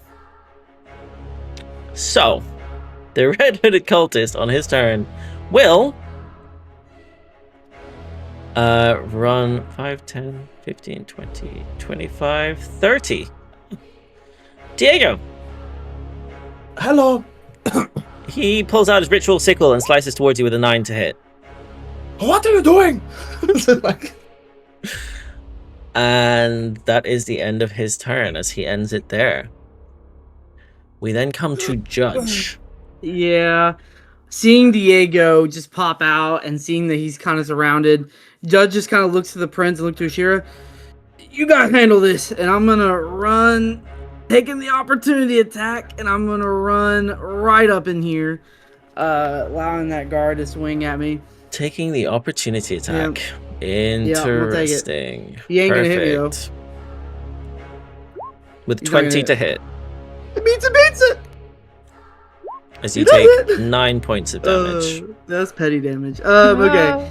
And as I You need get to con here... save for my AC as well. Oh, I do. That's easy. Let's just con save. I'm good at those. 6. As Yeah, you that lose that drop? +2. Well, that's fine then, because Yeah, it's about to be lost bye. anyway. Seeing someone attack my boy Diego, I just pull the hammer out and I'm gonna pump a lovely smite into this, a divine smite. I'm gonna slam it down onto the red cultist here in front of me. Just Perfect. Don't attack my boy like that. 27 to hit. Hits. Yeah, let's just get this damage in. 18 points of damage as Judge just roll it back and bam, right on top of his head. Very You haven't even nice. you haven't even added the divine smite on that, you know. Oh, you're right. What's that? 2d. There's a 2d8 divine smite on it. damage. There's a 2 damage from Divine Smite. Yeah, but it should be 2d8, shouldn't it? It should be Divine smite? 2d8. did I Yeah, wrong? I mean, Guys. if you roll Yeah. two, oh. It doesn't matter. He had 1 hit point as you smash him Oh. inwards, and he basically just Oh my God. falls flat. Yeah. Um, What a waste. As wait, I actually think I could do something else. Okay. Wait, Take your time. Is this a bonus action? It just says it's a spend the spell slot. Okay, it's not a bonus action. I'll use my bonus action to do another Shield of Faith onto Diego as a glimmering, shimmering shield just forms in front of him. Very nice. Don't worry, buddy. I got you. Get out of here. And Oh, I'll this is bang. fancy. Yeah. Oh, no, Zeb. That wasn't non-lethally. That was lethal. I meant to shatter him with my hammer. Yeah, it was full on. Yeah. Okay, yeah. Oh, that's it. You gain that That's +2, Diego, Oh. so keep that in mind. I have one more movement, so I'm going to stand right in front of Diego. And I'll just look at the big bad, and I'll just say, hey, I'm right here still. You haven't hit me yet. Let's go. Perfect. Stop making me wait. Okay. Mm-hmm. That'll be my turn. Very nice. As we come to the Iron Sworn Dwarves, who haven't had the easiest time so far. But they all pull out, once again, their crossbow and attack. 1, 2, 3. And Carlo, with a 16, shooting up ahead at the guards. Only... 2 do hit. 2 do hit. They're hitting that guy with the orange marker. As, wow, they do 16 and 17 damage respectively. 16 and 17, which is a total of what, 33 points of damage. Very nice. As I do 33 points of damage to this gentleman here, this mob. And that's the end of their turn. As we then come to Myrtle and the gang, as Myrtle runs up to here and attacks with her, I guess it's a spear. 13 to hit, misses. As the other 3 continue to attack from a range, they will move slightly closer because they're a little bit far out. So they'll move to here. As they'll attack with their heavy crossbows. 17 hits, 19 hits, and 20 hits. All 3 hit.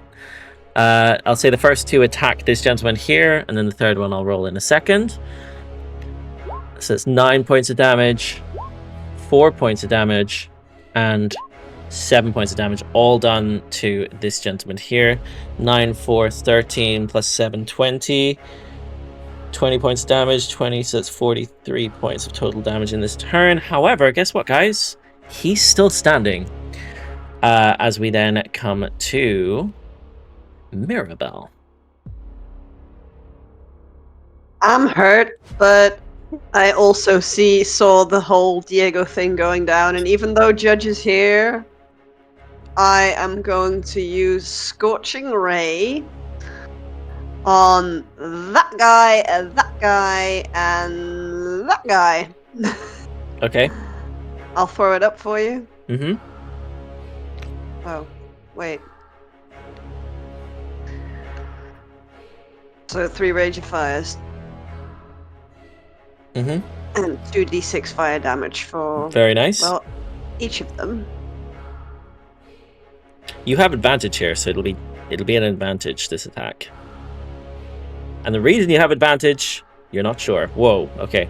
Wow, okay. I only wanted it once. I only clicked once. But But yeah, 20 being the on 20? hit. It hits all 3. You have to roll for each attack. That's why it's Oh! rolled 3. Okay, Yeah. go for it. Gotcha. So if it is advantage it advantage on all 3? All 3.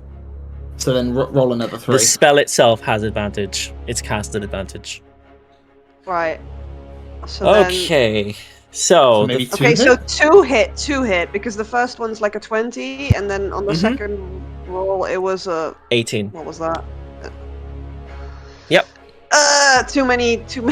There's too many. As 2 hit, if you'd like to roll damage for me, please.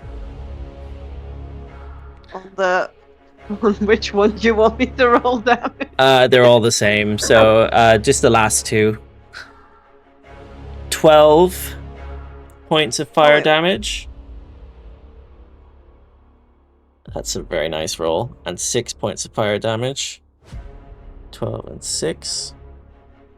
As you hit these two on the left. This one takes 12. So he's still standing but bloodied. This one on the left. The one next to Judge is the other one that was hit, who took 6 points of damage. He is still standing as well. Perfect. Is that the end of your turn? No, I still have a bonus action. You do. And I am going to go bowling again. Okay, perfect. So I'm a roll right over here. Very nice. You move it onto him. Judge, yeah, that way Judge is kind of like outside of the 5 feet, but yeah. Very nice. Cool. Alrighty. Perfect. Is that the end of your turn? Well, he takes damage, obviously. Ah, he does. Of course he does. Yes. I think, yeah, is it just him or is it the other one as well? No, it's just him. No, I think it's just him. I think the one next to him, it hits him a little bit. I think that bounces into him, bro. No. You know better. You know better. So that is... How much was it again? The 2d6 fire damage and a 14 dex. Dex save. It'll be at disadvantage because this is at advantage as well. As you just seem to have advantage this turn, which is just annoying for me. But anyways. So it's dex save, so he'll be at disadvantage. Wow, 17 either way. Yeah, so it's half, so it's 3. 3 points of fire damage. As you see, for the first time, this guy takes a little bit of damage. Hey! Is that the end of your turn? At the end of my turn. Perfect. As we then come to the Emberforge Guard. The first one, seeing you slice one down. You know what? No. They're no longer afraid of Sylas. So the first one will attack you, Diego. The one on your right will attack you. With a greatsword. With an 8 to hit. Oh, unlucky. The second one will attack you, Diego. With a 20 to hit. Silvery Babs. Okay. With a 20 to hit. Shit. Okay, that one hits me. I'm gonna give Judge advantage. Thank you. What do you do?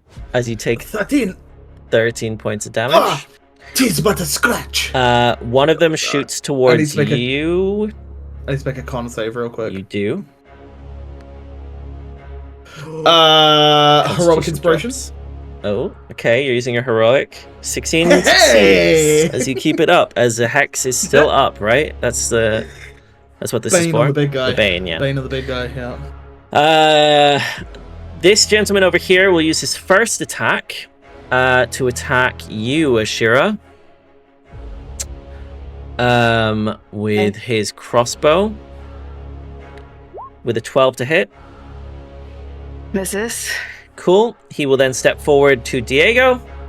Diego, with multi-attack, he uses his greatsword on you with a 23 to hit. Yes. Yep. As you take 8 points of slashing damage. 1 hit point, baby. Cool. The other two have both Con attacked save. you. There is a con save. Succeed. Hey. The other one runs down to, I'm going to say he moves to here, guys. And he will attack you, Elirr. Actually, before doing so, whilst he's here, he will fire a... You know what? I've already done the movement. I'll say he moves down. Screw it. It's unfair to go back. He will attack you with his greatsword with a 9 to hit. Does that hit? Can't you roll better than that? No, it doesn't Okay. hit, but I wanted to use my binding shield. Okay. And I think... Oh, there's this one down here. Yes, he's still alive. Cool. He will, seeing the prince and Sylas around him, seeing... Oh, you know what? He would go for Sylas with a great sword attack. 18 to hit. Ooh, that actually hits. With 10 slashing damage. And at disadvantage, he will fire at Diego with a 9 to hit. No. I just want to point out it was a critical hit on the second one, so it's just really a disadvantage.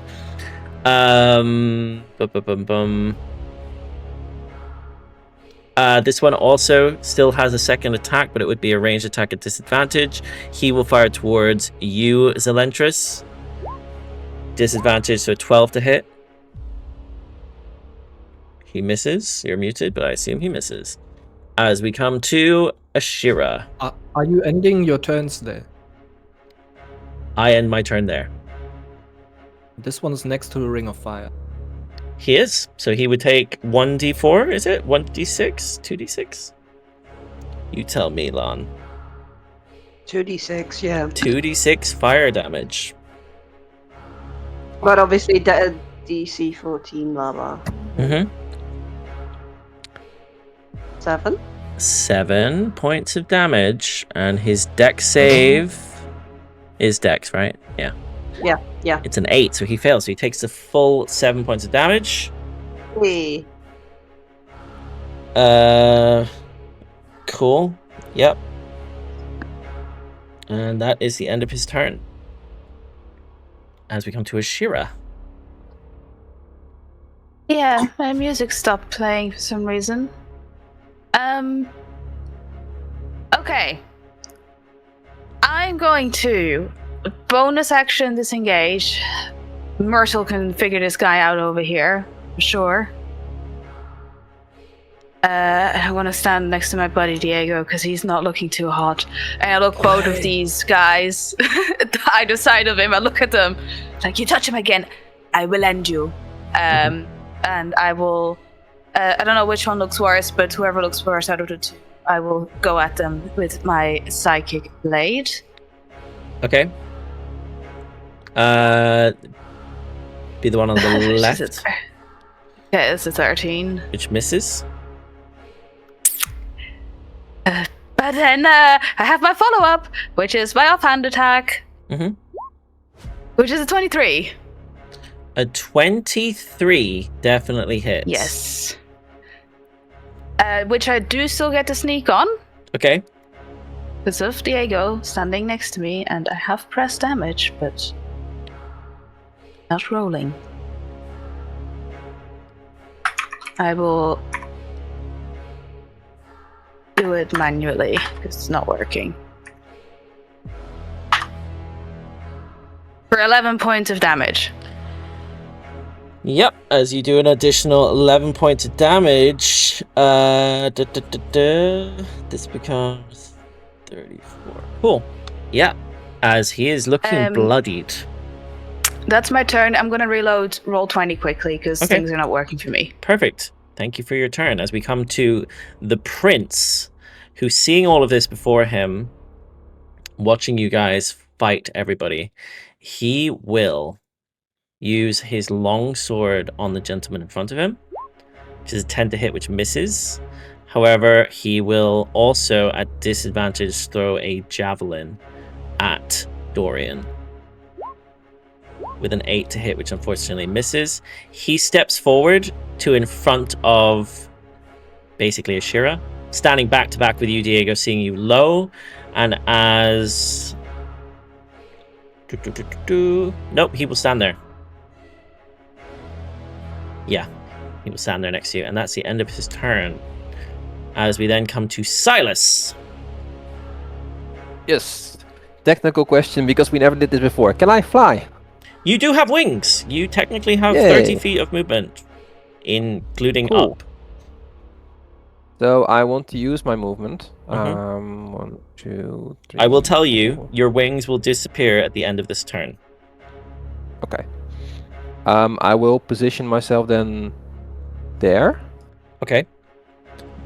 You And I- technically would take an opportunity attack because you fly up directly from here. So you would take one from these two. From this guy. These two. Okay. I'll take him. Okay. Perfect. As I will roll those then, as they attack you with a greatsword. 7 and a 13. Misses. Perfect. Awesome.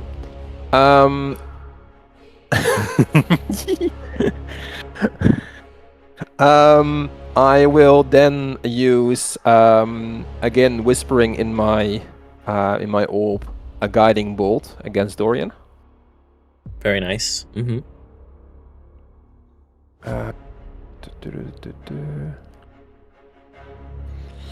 That is a 14. Unfortunately, that misses. Isn't he still baned? Does that affect AC? No, so it still misses. Jeez. Just. Damn. I will mother yield to him to see if that does anything, and if it doesn't, I will use my bonus action to cast Wing Flare on him. Okay. I will say, as you mutter towards him, he sort of growls towards you, and as you cast Wing Flare, let's have that from you, please. If you could click that. It should be on your sheet, I think. If I've set it up correctly. Otherwise, it might be a straight roll. Let me check real quick. Mhm. Is it in combat?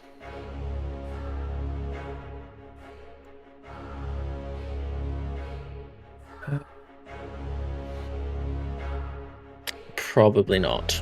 No, I don't think it is. I believe Wing Flare as a bonus action. What you will need to do is it'll be a Wisdom save 15, so I'll do a Wiz save for you. So he does fail, which means that he is now feared for 1 turn, which means he actually has to run away. You just make him run away the whole time. It's boring. Okay. Yeah, he's not even frightened of you. He's actually feared, so he has to run away. He has to. Cool. Is that the end of your turn? That was my bonus action and my action, so yeah, that is. Very nice and very frustrating, because, yeah. He has to run away, and it's his turn, so guess what he does? He runs up 5, 10, 15, 20, 25, 30, 35, 40, and he will action to run even further away. 5, 10, 15, 25, 30, 35, 40 to here.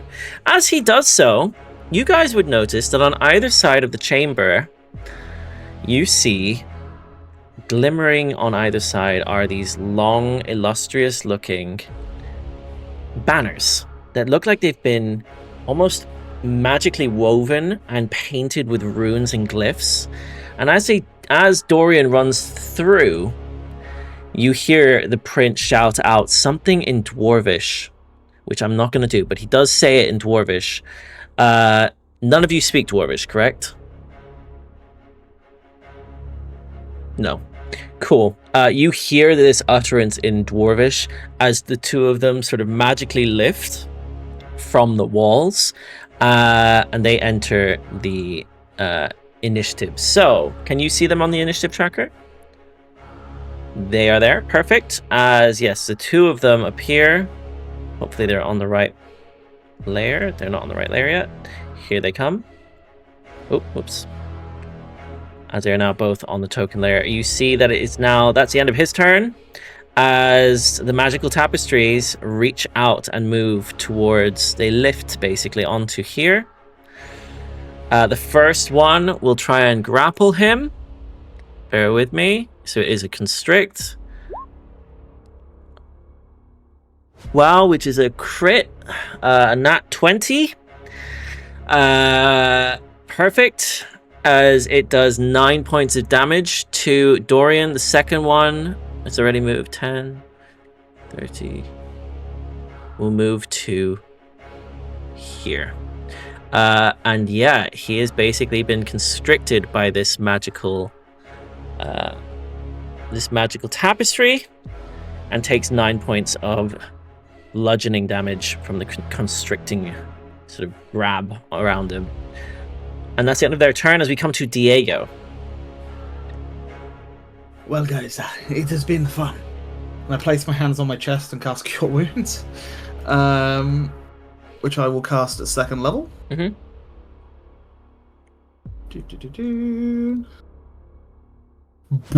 As 19 hit points come surging back into me. Oh wow, it's You have 40. all. I know that all of you wish to get my autograph, but I have to say, it is time for me to vamoosh. And I will Bardic Inspiration Ashira and Invisible teleport 30 feet away. Mm-hmm. Which way are you going? This way. Okay, as And you then I are will now use my invisible. movement. Then I will use my movement and run to here. Okay, That's my turn. perfect. Yeah, as you disappear into the void, basically, and they have no idea where you've gone. We come then to Elirr. I will cast my new favorite spell, I guess. Oh, actually, 5-foot radius, right? No, sleep won't hit the 3 guys at the time, right? No, don't think so. Cool. Then we'll just do the magnify gravity again. Okay. Basically from this point here, right? So it hits all 3 of those? Yeah, so hit the 3, yeah. Okay. If you'd like to roll damage, I will roll the con saves for all 3. Doesn't hit anyone else. As only 1 fails to succeed. No, 2 fail, 1 succeeds. Only 9. Okay, the one in front of you collapses as you do enough damage to crush him. The second one takes 9 points of damage. That would be the one next to Ashira. And then the last one takes 4. So he will have...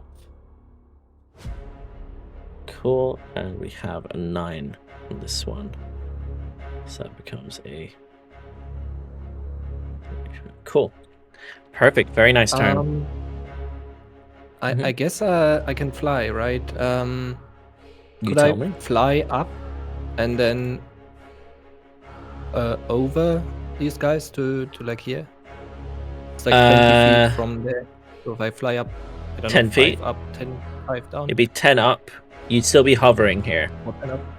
Okay, then I will hover there. I will say, because it's a 5-foot elevation, yeah, it'd have to be 10 foot up. 5 elevated. So you're only 5 feet off the ground at the moment. Okay. Cool. We'll end the turn there. Perfect. As we then come to Zelentrus. Hello. Okay. Bonus action. Move my hex onto this guy. And then... Can you, very quickly, can you move your hex if you didn't do it last turn? Yes, I can move my hex. There is no time limit on when I move the hex. It is any point in the future. Just There checking. isn't Just any checking. limit on it. Perfect. I'm definitely going to get that spell on my next I think it campaign. has to be. I think it has to be in the hour that hex lasts for, as long as it's sometime within the hour. Perfect. So move it on to him and pew pew. I'll shoot him. You know what? Considering how serious the situation's going and the fact that very clearly my cry of fortune fail them wasn't heard by either of my celestial members of the stone, we're going to use psychic damage for the first time. Okay. As almost like a bullet of shadow comes out of it. And we'll see if I actually hit. Very nice. 23 to hit. Definitely hits. Okay. 15 psychic damage plus 1 necrotic. 15 I'm plus actually 1, so 16 total. Wow, okay. Yeah. And I want to do it as like 1, 2, because I'm also going to run past the guy and like run right up to Elirr. I want to say I did it like Devil May Cry style, where like I jump and I flip and like I've got my gun in his face, and it's just single shot as he's watching as I fly over. The pistol's just right in his face, and just bang. Okay. And if it doesn't kill him, it bounces off his armor or whatever. But, It doesn't kill. And if you do that pathing, he does get an opportunity attack. Bring it. I'll take it. An 18 to hit. Hits me. Is he the one that's Does he got take any 11? bane or anything on him? No. As you take No, 11. okay, 11? Cool. That's fine, that's nothing. Perfect. I'm on, I've still got 3 whole hit points, bro. I'm fine. Okay. Is that the end of your turn? As, he's looking bloodied.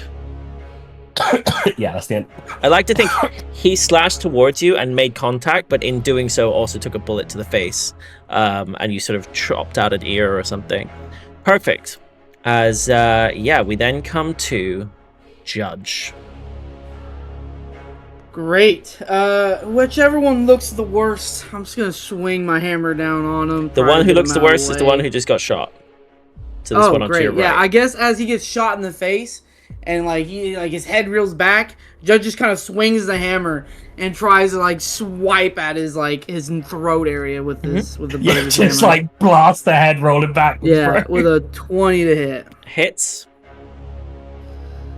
He takes 15 points of damage. As he's knocked straight down. He had one hit. I like to think point. it's like a team-up attack, Zell fucking smacks him in the face, and then Judge pow crushes his throat. Mm-hmm. And there's a spray of blood now on Zell's face from where just the neck disconnects. Yeah. Okay. It's bleak. Very nice. And then I'm gonna take some attacks here, but I want to go after the big dude. Judge seeing the big guy and he's kind of moving away. Judge was to say, "I'm going after him," and Judge is gonna take 30 feet of movement and try to start chasing after homeboy. They both make an opportunity attack. The first one misses. The second one hits for 11 points of slashing damage. Yeah. Did you not take 9 points of damage earlier? You definitely took 9 points, but how did you get your health back? I don't. It's not showing on my thing, but okay. on my character sheet, it's there. Okay. I'm keeping track. Don't worry. Just checking. Yeah. So you're down 20 hit points now. Yeah. Okay.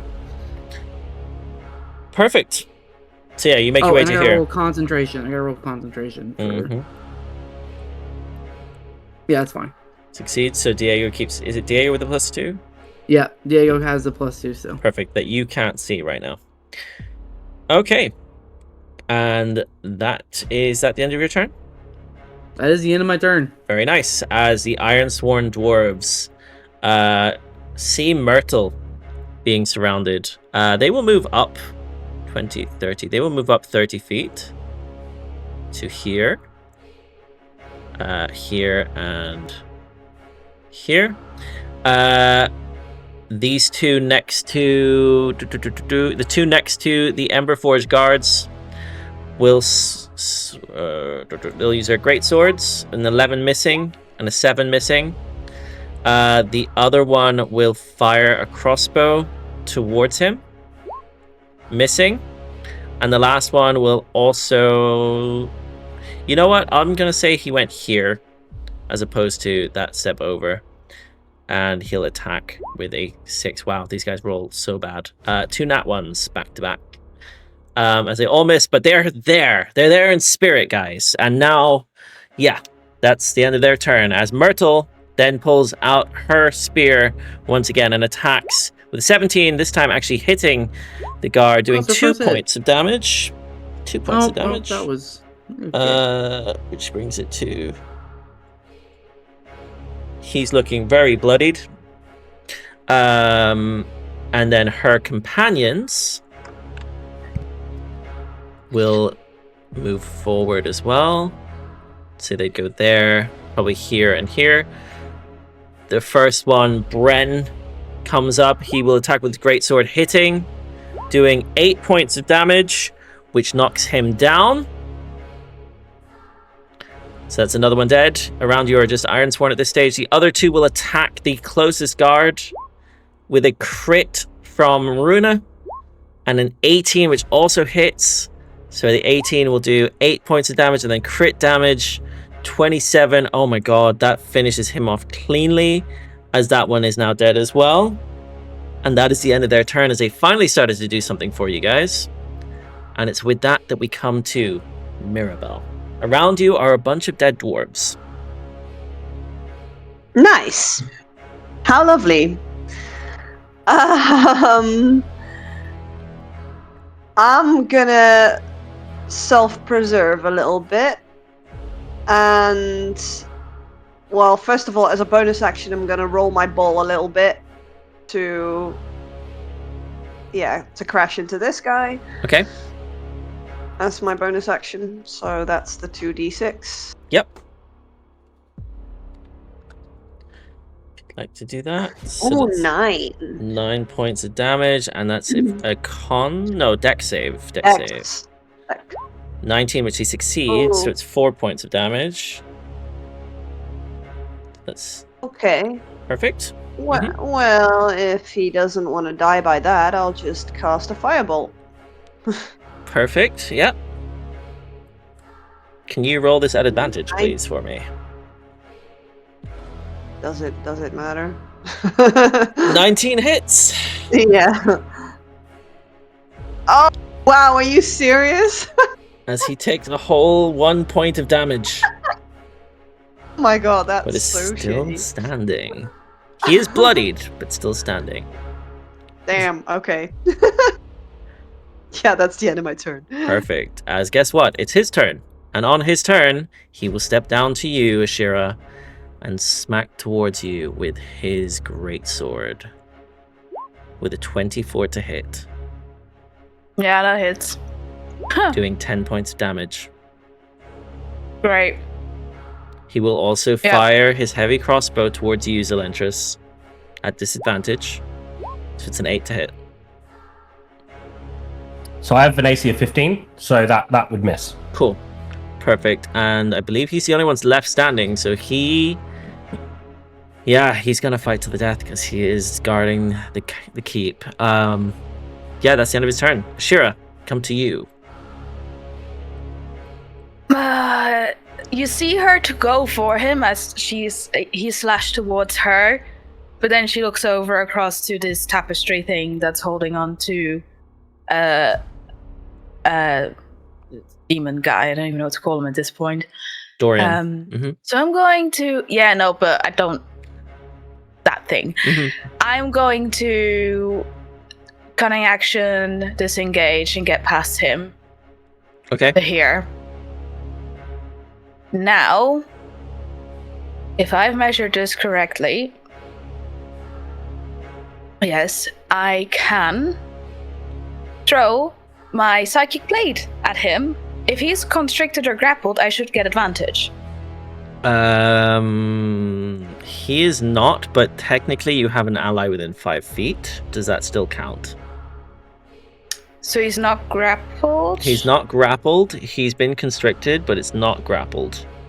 I had to. It says in the description. Does it say grappled? think that's Let me what it double check. is. Let me double check. Yeah. I think you also said he's grappling him. Yeah, it says- let me double check. You I have to think make the a constrict save. grapples. Yeah, he has to make a check on his turn to get out of it. Ah, okay. Yes. The target Okay. is large or smaller. He is a large creature. So yes, he is grappled. Wow, these guys helped you out. So, 2 26s, which is still not a nat 20, but Yep, I imagine it hits. it definitely hits. For 23 points of damage, which 6 of that is fire damage. 6 of that is fire damage. Thank you. Yes. Perfect. Okay. And my offhand, I don't think I can throw that far. Oh no, I can't throw anyway because that's an action. Yeah, that'll be my turn. That's all my movement. Perfect. That is the end of your turn. We then come to Prince Edrin, who on his turn will step forward and attack this last guard in front of him. Longsword, 10 to hit, doesn't hit, but he does unarmed strike, which doesn't hit as well with a 12. And that's the end of his turn, as he's not doing as much as everyone else. As Sylas, we come to you. Yes. My wings disappeared, right? Mm-hmm. At this stage, yes, So- you sort of revert back. And I will say, Sylas, as it does so, you feel slightly exhausted. I see what is going on around me, so I will go up a little bit, and I will cast Starbeam on Dorian. Mm-hmm.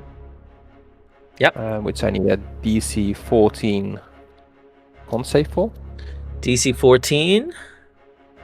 Con save. Yes, I can do that. Yes. A 4. He fails. Fails. Also be a disadvantage, I think. No, it wouldn't be. You're good. So we'll roll. Just roll. Come on, you can do it. Roll 20. That's not rolling my damage. Why is it happening? Right. Let me look it up. 2d10. So I'm just going to roll 2d10, which is 11. 11 points of damage. 11 points of damage. Mm-hmm. And will I do this? Yeah, he would. He would also use his archer attack. Okay. On Dorian, which is a 5. Unfortunately, that misses. That misses. He will take 2 more steps towards him, and then it will end his turn. Perfect. Very nice. As we then come to Dorian himself, who on his turn, due to the constriction element here, he will need to do a... Can remain grappled and do something, or he can try and break out, and I believe it's an action. You know what? His instinct is going to be to attack him. So he will... Yeah, he'll bite attack at the tapestry, which hits, doing 5 points of damage. He will also claw at it, which hits, doing another 5 points of damage. It's still up all around him, and he is still grappled. He cannot move. He does weak damage. What? He also- This guy supposed to be the big bad. He cannot He move. also takes a d8 of damage at the start of his turn from being constrained, I believe, from the tapestry. Yeah, I believe is what it said in the description. that is correct. He does. Which is 1. But it's still something. And he... Yeah, he's okay. That's the end of his turn. As we come to the magical tapestry, which will tighten using constrict once again. It would be an advantage, I guess, because he's technically around him. Wait, let me just double check this. Hold on. He can't make a constrict attack, so it doesn't count. The other one will move over, however, and we'll try and constrict him as well. So that was a 12 to hit, which misses, and that's the end of its turn. As we then come to Diego. I pop into existence, Welcome and I back. will walk up to these two, and I They will just appear say, frightened. Lord and Lady Danver and Frank, let's call this a day. Call off whatever remaining men you have, and arrest this usurper. Make him go to trial, do not give him the easy way out. Okay. Kidnapping royalty, murder, illegally distributing Lava Crest's arms and armor to settlements outside of Ignicia, which we have proof for, and housing wanted and known criminals in the Cult of Talon. Do the right thing. They're and both I'm happy to use that as my action. very nice. They're both absolutely petrified, white to the face. The blood has escaped it. They're petrified and looking at Dorian. They can barely hear what you're saying as they are so afraid of what he is. Oh, I slap him. Okay, let's have a persuasion check from me, please. These people are the leaders of this town. What are they doing? Persuasion from me? Persuasion? Sure. Or intimidation, up to you. Oh my god, I've rolled a dog today. I don't have anything that I can give for that, so it's 14. A 14, you hear him say, as you slap Freng, he says to you, but he's turned. That's no dwarf. And he's just nervous. He's not even, he can barely comprehend what's happening right now. He's so frightened. Don't worry, Matt. I'll shoot him on my turn. That'll wake him up. Is that the end of your turn? I'm glad we leave such capable people to defend such a city as this. Counselors, You man. spineless coward. And I will take 2 steps back. Guess I'll do it myself. And I crack my knuckles and wind up my mandolin. And I will give a bardic inspiration to... Fuck, Sylas, because he's the only one in range. Yep. Okay. That's it, I'm done. Perfect. Oh, wait. You can teleport if you want to, yeah. Yeah, Bardic Inspiration, Moon Bards. Or not Moon Bard. Is it College of the Moon? Yeah. Yes, it is. You know what? I'll go here, but I'm invisible. Perfect. Okay, cool. As we then come to Elirr.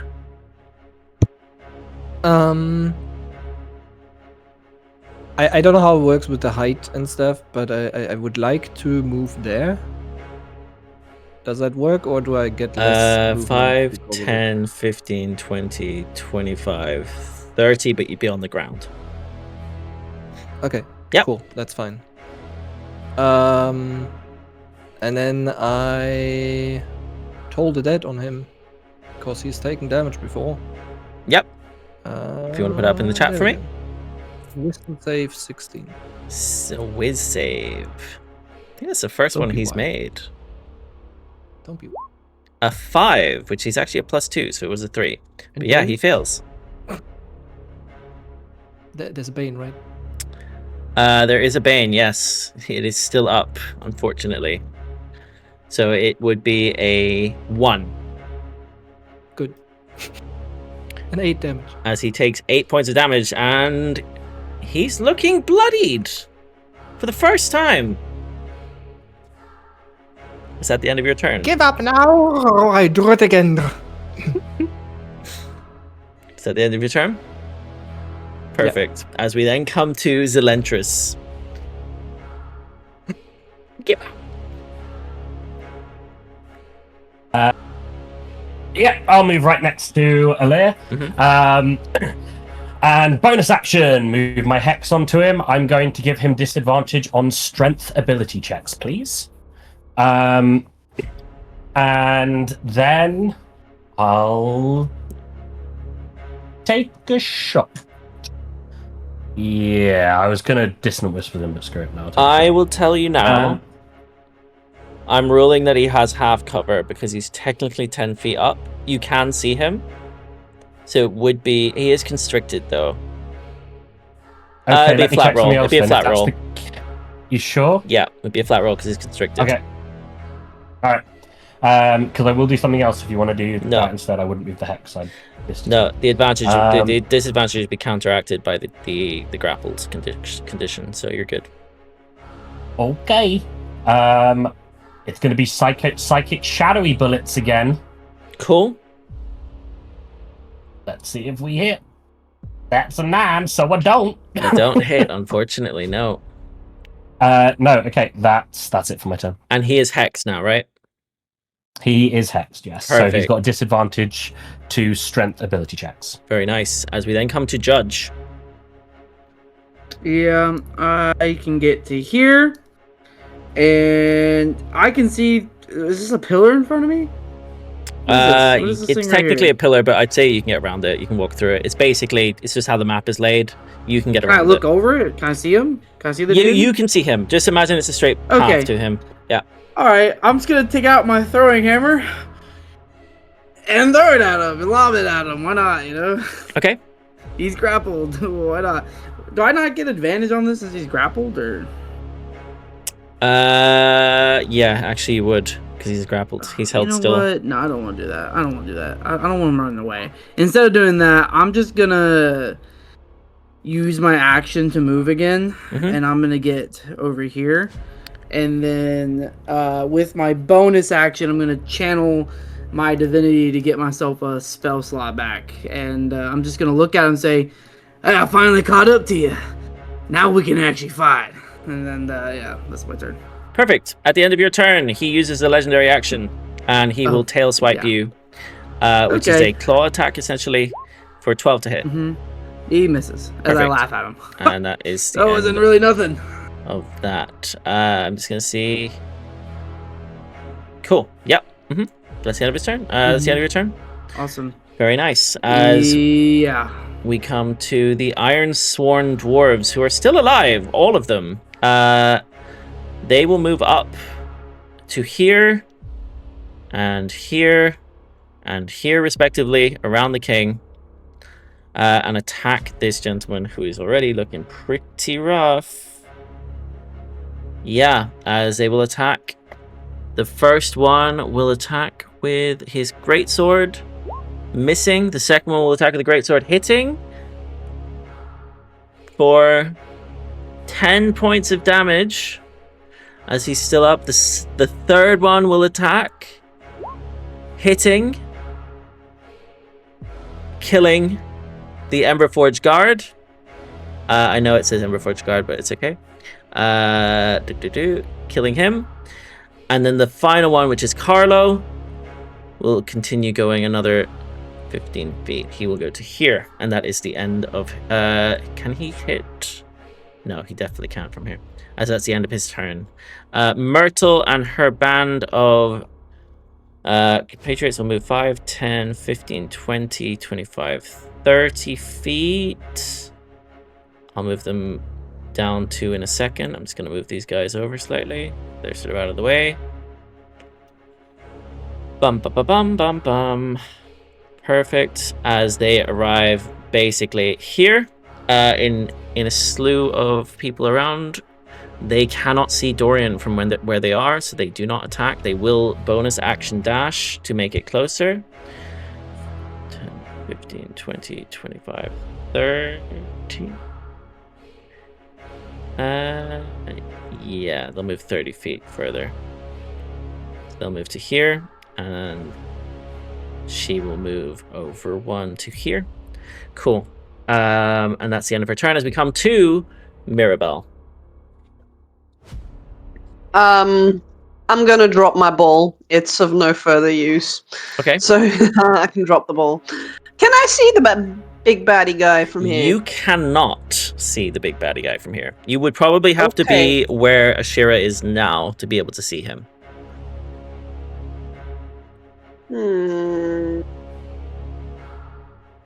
So if I go there, can I see him now? Let me see.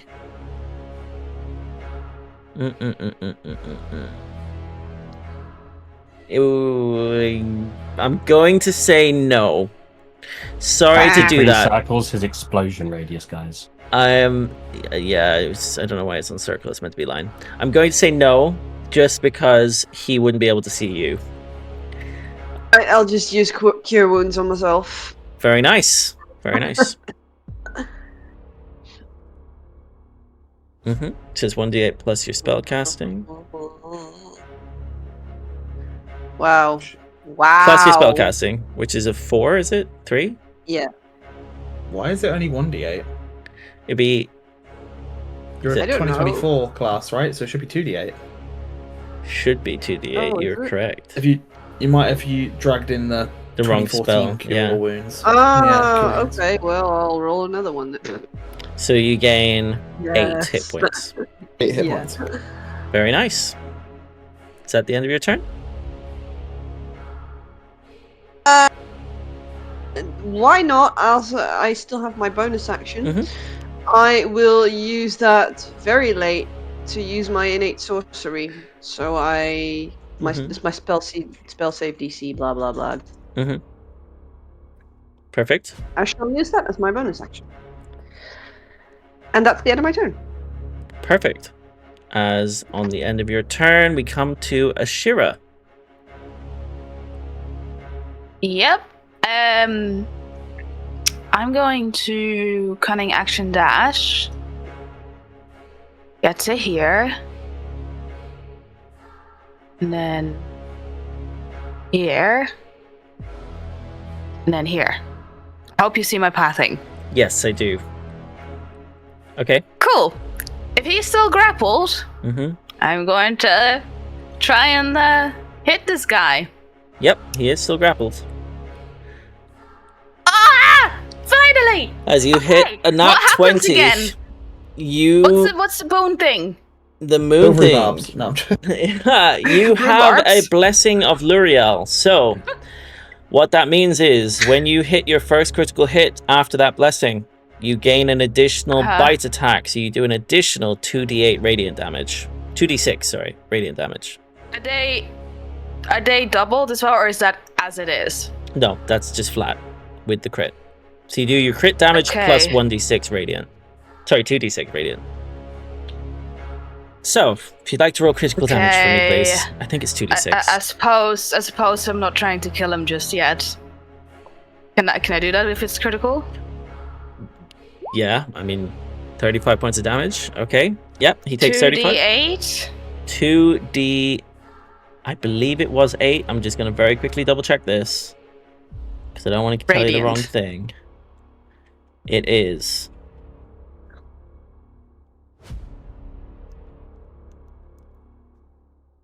I believe 2d8. I'm gonna say it is 2d8 from here on out. Is no 2d6. Sorry, 2d6. 2d6. 2d6. Okay, so 8 of that total is fire damage, Cool. but plus the bite attack, but minus the 8. I have done that. You've done it. Okay, cool. So it is. Yeah, it is. I think you come to 33 points of damage. Yeah. But I have done that already. But very, very nice, as that's an incredibly hard hit this turn. Yes. Now I get advantage on my offhand attack. You do? Let's see, this will also be... I'm not trying to kill him. Is it action, as you bonus do action? this, as you hit him with the first... As you hit him with the first attack, he triggers his reaction, which is Molten Hide, so you take 1d4 fire damage. Okay, so but you take it again. you take 4 fire damage, and then you crit with your Silver Fang fan offhand again. Very nice. Back to that double nat 20s. And now I have to ask you: is this technically a shapeshifter? Ooh, no. This is technically not a shapeshifter. No. Okay. He had a glamour, not a shapeshift. And so he's in that's his original 7 form. points. 7 points of damage. I have to roll a d20 because of my helm. Do. We're good. Nothing happens. Very nice. And also remember, you did take 4 points of fire damage. I did take 4 points of fire damage. I am very low, but this is my turn. Do you have resistance as a tiefling? I do, so I take Half. even less. Yes. So you take 2 points of fire damage. Cool. At the end of your turn, Prince Edrin steps up. He moves 5, 10, 15, 20, 25, 30. He action dashes 1, 2, 3, 4, 5, 6 to here. And as he does so, he will say... He won't say that. He will say... to the two gentlemen, please, don't let him take the throne. He's enslaved the council, stole the vault, and you'd burn your own blood to keep the crown, Dorian. You oath breaker. The Iron Sworn stand against you, and that'll be the end of his turn. As we come to Sylas. How does Dorian look? He's looking bloodied. Bloodied. Okay. I will walk up to here. I will use just a Starry Wisp attack on him. Just a Starry Wisp? Yep. Okay. 18. Hits. You do have advantage. Because he's Oh, grappled. well. Well, that's 19. I'm ruling that whilst he's grappled, you guys have advantage. 19, yep. It's not all my damage, so that's 1d8. Let me just quickly do this, which is 4 points of damage. Very nice, as he takes 4 points of Which is damage. calculated. And as my bonus action, I will this time cast Healing Word on Ashira because she is in the line of fire. Okay.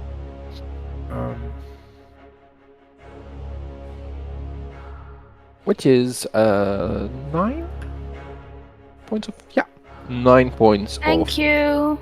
health back. And that's the end of my turn. Very, very nice. And as you end your turn, we then come to Dorian himself. Can I have, please, as Dorian comes to his turn...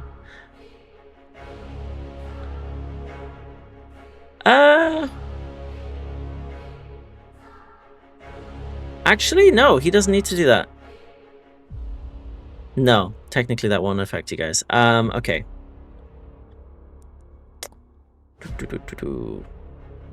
He will, on his turn, use Ash Step, which is his legendary action, to move without provoking opportunity attacks. Actually, he won't use that because he's grappled, yeah. I hate these things. You know what? Screw it. We've done this long enough. He's going to cast Breath of Cinders, which is his reroll. So, dexterity saving throw for anybody within a 15-foot cone or take 4d6 fire damage, half damage on a success. This is going to be rough for you guys. What direction is it? It will be... I'm doing it now. In this... Ooh. Wait, it'd be from the center of him. It'd be from the center of him. Hold on, let me do this. It would be from here, 15 feet, which technically...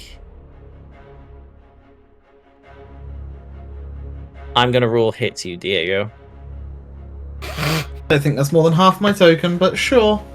I mean, I could do it from... Come at me, bro.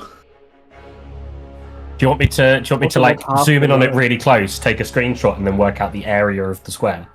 And then we'll see if it's 50% coverage. No, it's fine. We'll say it doesn't. We'll say it doesn't. No. If you're gonna go against me, it's fine.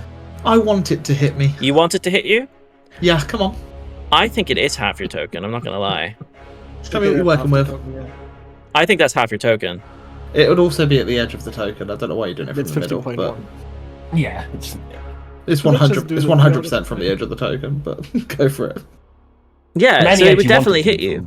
So I need a dex save from both of you, please. And the carpet. And would it hit the carpet yes. though? Yes. If it's from the edge. If it's from the edge. It would definitely hit. It would definitely hit. It's anybody within the cone, basically. It takes up 4 squares. Even if it's 1 square, it hits. It would definitely hit. Dex save. Oh, right, sorry. It is a dex save, yes. And it's fire damage. What's the DC?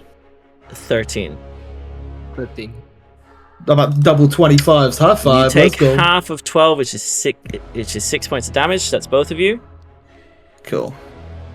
And the tapestry. Okay, 6, 3. Tapestry.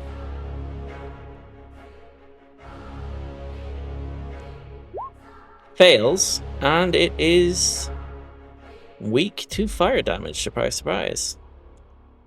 So it takes 12. Takes. Oh, this one's just incinerated. That's gone. He should have done this sooner. And I need to re-roll the recharge. 1d6. He doesn't get that back. Yeah. And at the end of his turn, he will tail swipe, which is basically a claw action on the thing that's grappled him, which he fails. He's still grappled. And that is the end of his turn. As we come to the magical tapestry, which is still constricting him, so he takes, is it 1d6? 1d6, I believe. I think it's a D8. Is it a d8, or are you just saying I that? think it. No, a D8 is what we said last time. It is a d8. Or 4. 1d8. I'm gonna go with 5 because it's the higher roll. It does 5 points of damage. Cool. And that'll be the end of its turn as we come to Diego. Cool. I'm gonna step here. Oh, I did not mean to click an H check. I was meant to click a Cure Wounds. I'm gonna cast at 2nd level. Ashira, gain 20 hit points, please. Damn. Okay. Then I'm gonna take a step here. I think that's me done. I'm going to tune my mandolin. Perfect. As you do so, is that the end of your turn? I've got nothing left. Perfect. I've got nothing left. With that, we come to Elirr. How bad does he look? He's looking bloodied. What that means?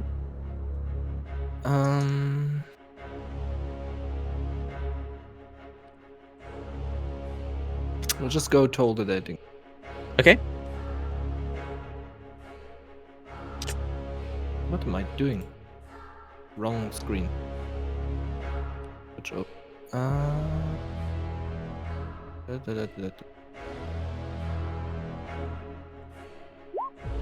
Okay, he takes the full damage. 4 points of damage. Very nice. There's more where that's coming from. Just lie it down. Perfect. Is that the end of your turn?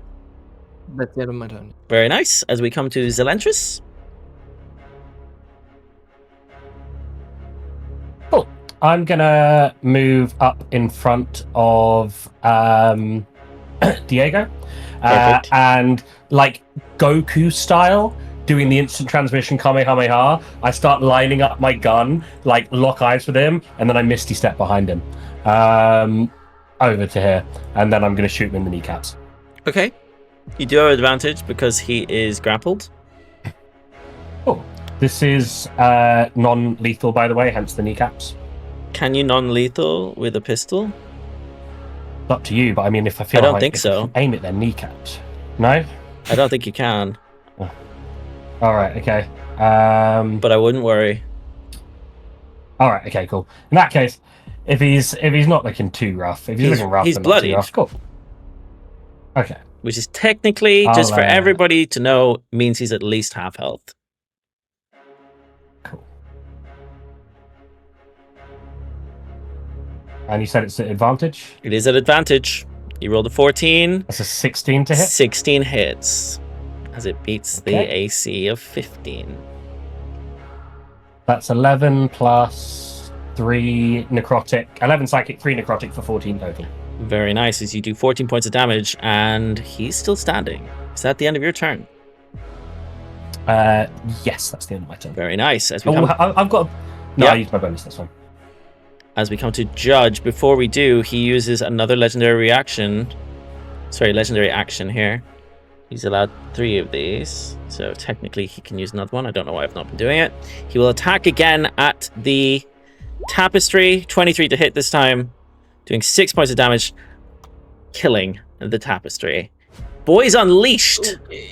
Finally, he's free after being trapped for all that time. All right, Judge, we come to you. Yeah, I'm just gonna hammer away at him non-lethally. This would be not an advantage no more. Non-lethal, okay. Yeah. A 22 to hit? Hits. 18 to get the... Okay, I gotta roll another D8 there. Oof, okay. 19 points of damage. As you do 19 points of damage, he looks to you and you just see this flame coming from his mouth. He's still standing. I just tell him, hey man, give me your best shot. Come on. Hit me already. Okay. Is that the end of your turn? Alright, that's it. All right. As you do so, the Ironsworn Dwarves move up 5, 10, 15, 20, 25, 30, 35, 40, 45, 50, 55, 60 feet. 60 feet. And once they arrive here, they will attack using their crossbows. The first one misses. Second one misses. The third one misses. The fourth one misses. They all miss. And the last one would have disadvantage anyway, so he does miss. And then we come to Myrtle and her crew as they move up to here. Myrtle stands behind you, Diego. She throws her spear, doing 15, which hits, doing 3 points of damage. Ooh, doing 3 points of damage. Bren and her team will attack, missing. Second one hits. The third one misses, as only one hits, but he does do 12 points of damage. As he takes 12 points of damage, and he's looking rough. But that's the end of his turn as we come to Mirabelle. Okay, I'm gonna move here. Now can he see me? Can I see him? You can just about see him, yes. Yeah. Finally, okay. First of all, I'm gonna use my bonus action to, convert one sorcery. No, never mind. I'm not gonna do that. Scratch that. I'm gonna use guiding bolt on the thingy. Okay. 23 to hit. Hits. For a measly 7 damage, but that's really shit. Holy cow, that's bad. As you do 7 points of damage. Yeah. That's really bad. Anyway, the next attack roll has advantage, so good luck, guys. Very nice. And can I please ask, as I actually forgot to do it, Judge, as you started and ended your turn within 5 feet of him, can I please ask you to do a...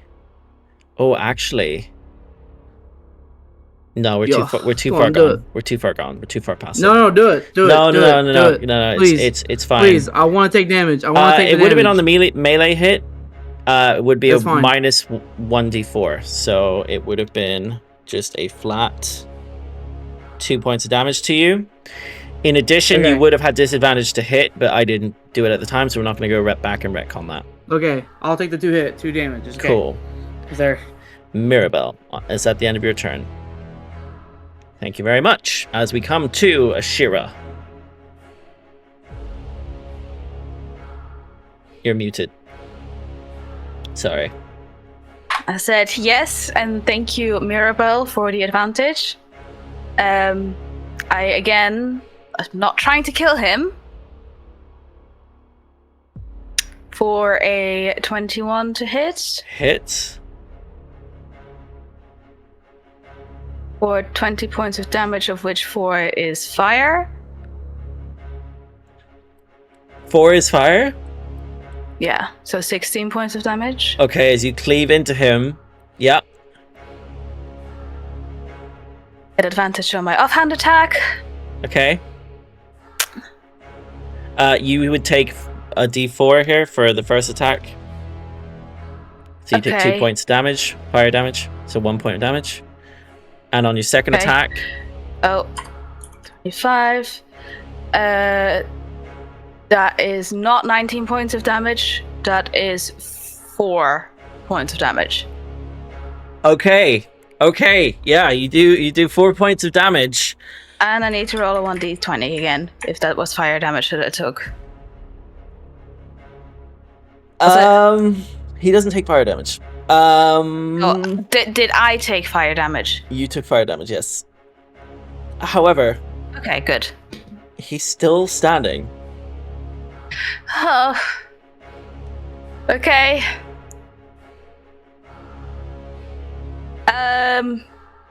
I'll stay where I am. It's fine. Very nice. Okay. I need you to take a... As you end your turn... Actually, no, you've done it already. You've done it already. Never mind. You're Yeah. good. Alrighty. You know what? You would have had disadvantage on the first side. It's fine. It's okay. It would have been normalized to a flat roll. Okay. Prince Edrin. He stands up here. Tries to get through. 5, 10, 15. He gets to here. And as he does so, he looks to Dorian.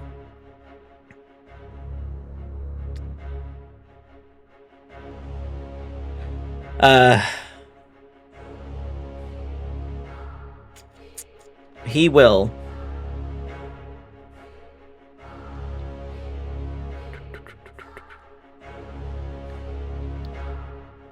Yeah, he's gonna try it. He's gonna longsword. Sorry, he should be here. He's gonna longsword, which he misses. An unarmed attack, which also misses. But he does take the 1d4. So he's down to 50, and that is the end of his turn. Whoa, I took away the wrong stat here. Sorry. Okay, cool. That's the end of his turn. As we come to Sylas. Is he still looking bloodied? He's looking very rough. Very rough. How Okay. he's still standing is surprising. In that case, just to be sure, I will cast Healing Word on the end. No, on Zel. Okay. Thanks, I need that. You get 8 points of healing, That's like half my hit points. which is awesome. And I will use Kamehameha now. I will probably end my turn because all the other attacks I have is spell casting. So, Okay. and I don't want to kill him. So that's the end of my turn. Very nice. On the end of your turn, he will cast Ash Step to let him move without provoking opportunity attacks. And he will move to... You know what? He's going to move to you, Zel. And he will bite attack big you. guy. 12 to hit. I have an AC of 15, so that doesn't. Claw That's a attack with a -D4. crit. Silvery Barbs. Well, I've saved it for this. I have one spell slot left. I've got a Silvery Barbs. And I was waiting for the crit. 20 to hit. There we go. Remove the a crit. 20 does hit. Minus 1d4. Yeah, minus 1d4, please. 17 to hit. 17. 17. Well, yeah, no, I've got an AC of 15, of course that hits. As you take 10 points of damage. Which I want to add, because of that, I am on 1 hit point. And he But has he's about to do some extra he damage. has one additional thing he can do, which is a Which is Tail that Swipe Zel, legendary you're action. fucked, Zel. So he gets a free claw. You So know, 9 to hit. legendary actions. I know it's at the end of his turn. Technically. Technically, that was the end of his turn. Okay. Claw Misses. attack 9 to hit, misses. That is the end of his turn. As we then come to Diego. I just want to double check one thing. Can I give myself the advantage on a Silvery Barbs? I don't see why not. You can choose so. yourself. Oh, nice. I will give myself advantage Okay. as I will run at this man and hit him with my mandolin with shillelagh. Oh my god, Why okay. not? Let's go for it. Non-lethally. I will smack him across the head if I can hit him. This could be funny. Where is it? 22 or 17. 22 hits, right? 22 hits. Cool. For 6 bludgeoning. Force. 6 force damage. Diego. Do I kill him? You knock him out with your mandolin. How do you want to do this? Yeah. I think as Zel's in the corner, And what were the moves he used? Claws tail and tail swipe, swipe, yeah. He's and like a biting, bite. yeah. So his head's down right on top of Zel. Go on. Zel's just got like this mix of blood, just like different people's hairs just pouring off him. Just like I like to think that, as his face is right in Zel's face, he's biting into him, he's clawing into the stonework next to him. Diego full sprints, runs at him, and just before he swings the mandolin, he actually closes his eyes in like a slight fear and just swings. He doesn't know what happens before him, but he feels a connection, and as he does, it like reverberates, a little bit of song comes off of it, and there's just this dent in the side of his head as then he falls to the floor unconscious. And then Diego like opens one eye and can just see Zel just stood there and this guy on the floor before him. I think as well, it's like Zel also closes his eyes. His eye opens with like a claw about to rip his face off, and then the guy falls over. And it is with that that as Dorian falls, you guys have successfully finished combat. Diego with his mandolin striking true. Dorian falls. And for the first time, the cavern cools. The halls around you cool.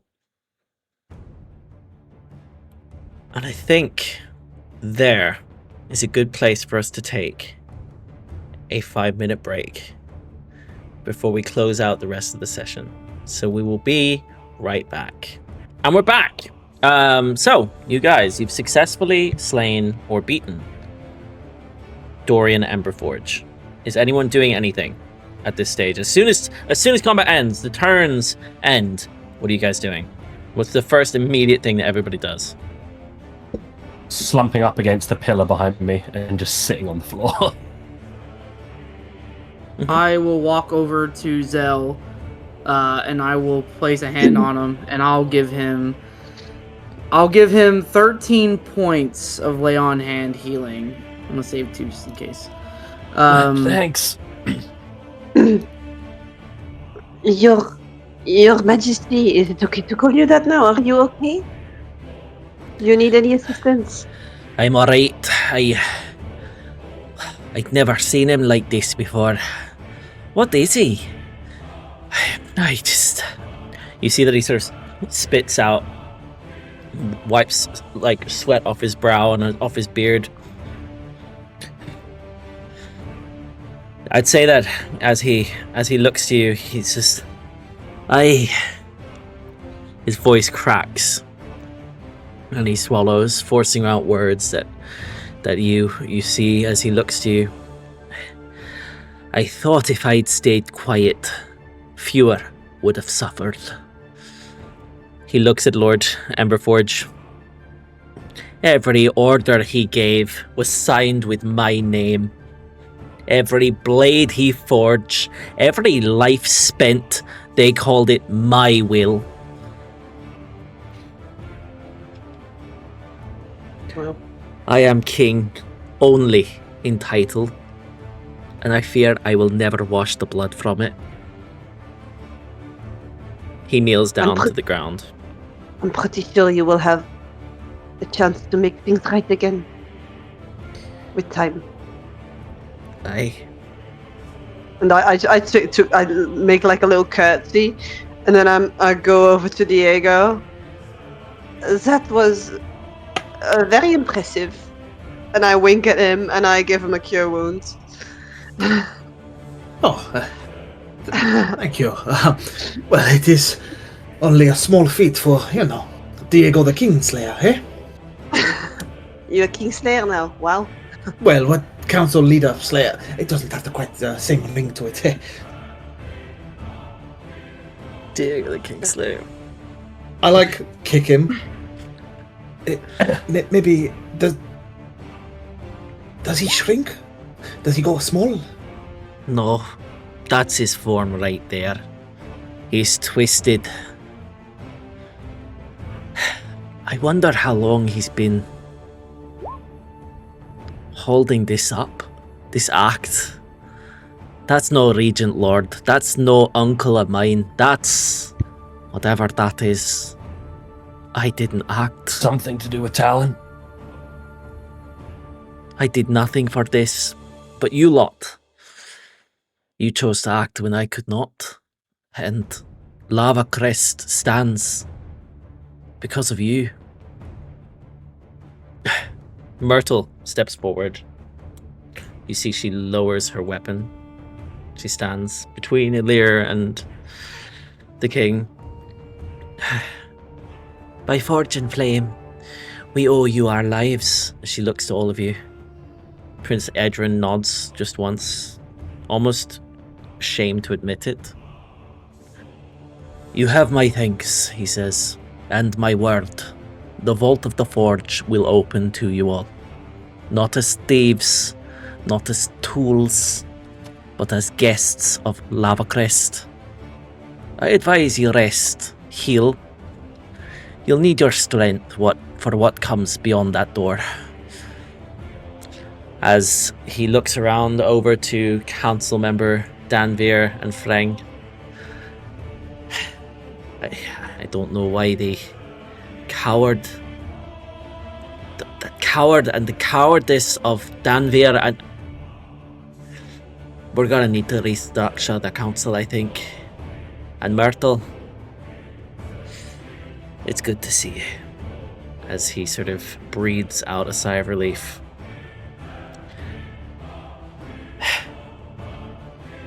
What do you guys do? If I might add, Myrtle's been running a whole settlement herself. I think that she would be a valued council member.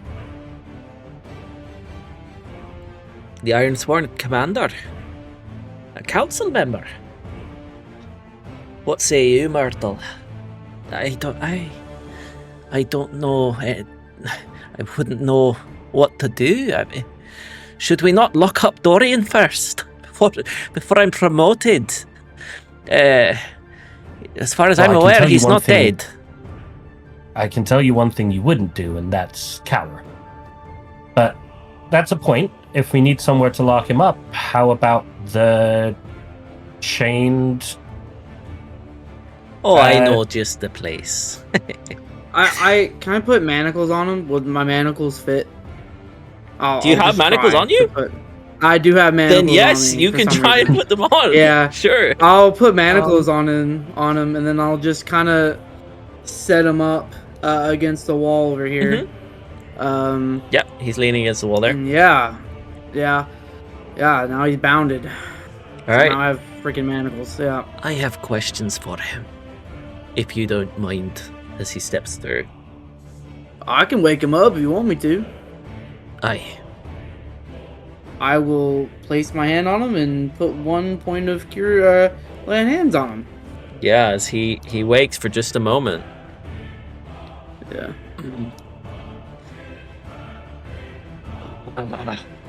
What do you want? Let me die. Aye. In due time, you shall die, Dorian. But why were they here? Why Talon? I have so many questions. You were the Regent Lord, sworn an oath to protect the people of Lava Crest, and you go and break that oath. For what? For coin? And you see that he looks to you. You want the true Regent?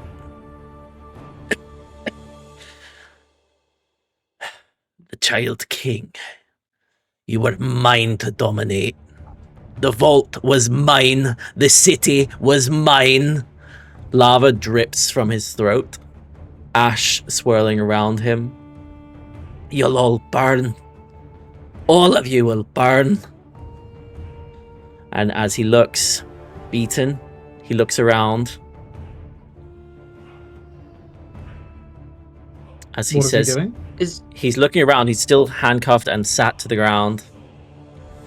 He looks around. Go on.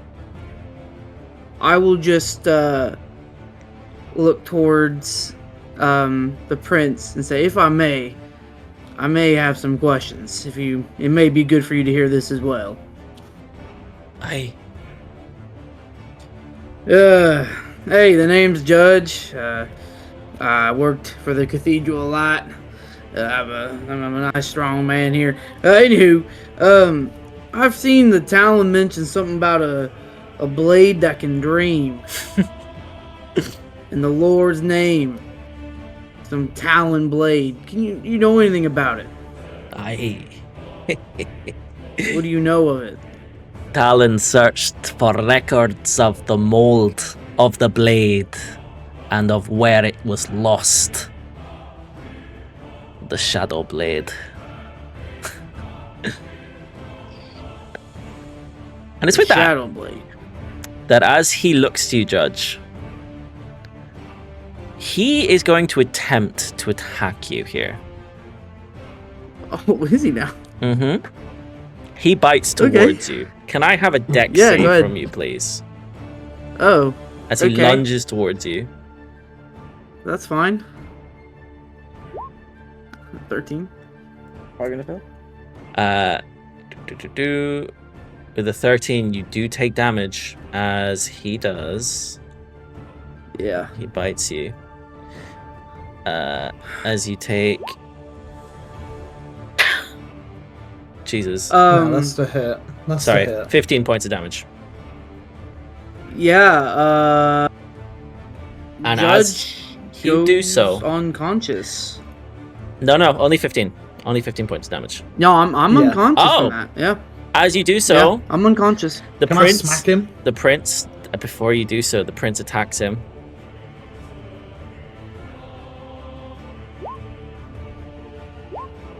Yeah. He's killed. Right here on the blade as the blade plunges into him. And you see a smirk on Dorian.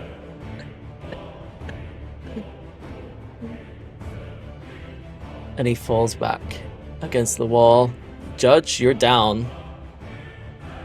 Mhm. I potion. I'm sorry, I Before he even hits the instinct, he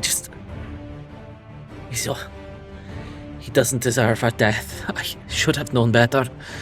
I'm sorry. And it's with It's that. okay.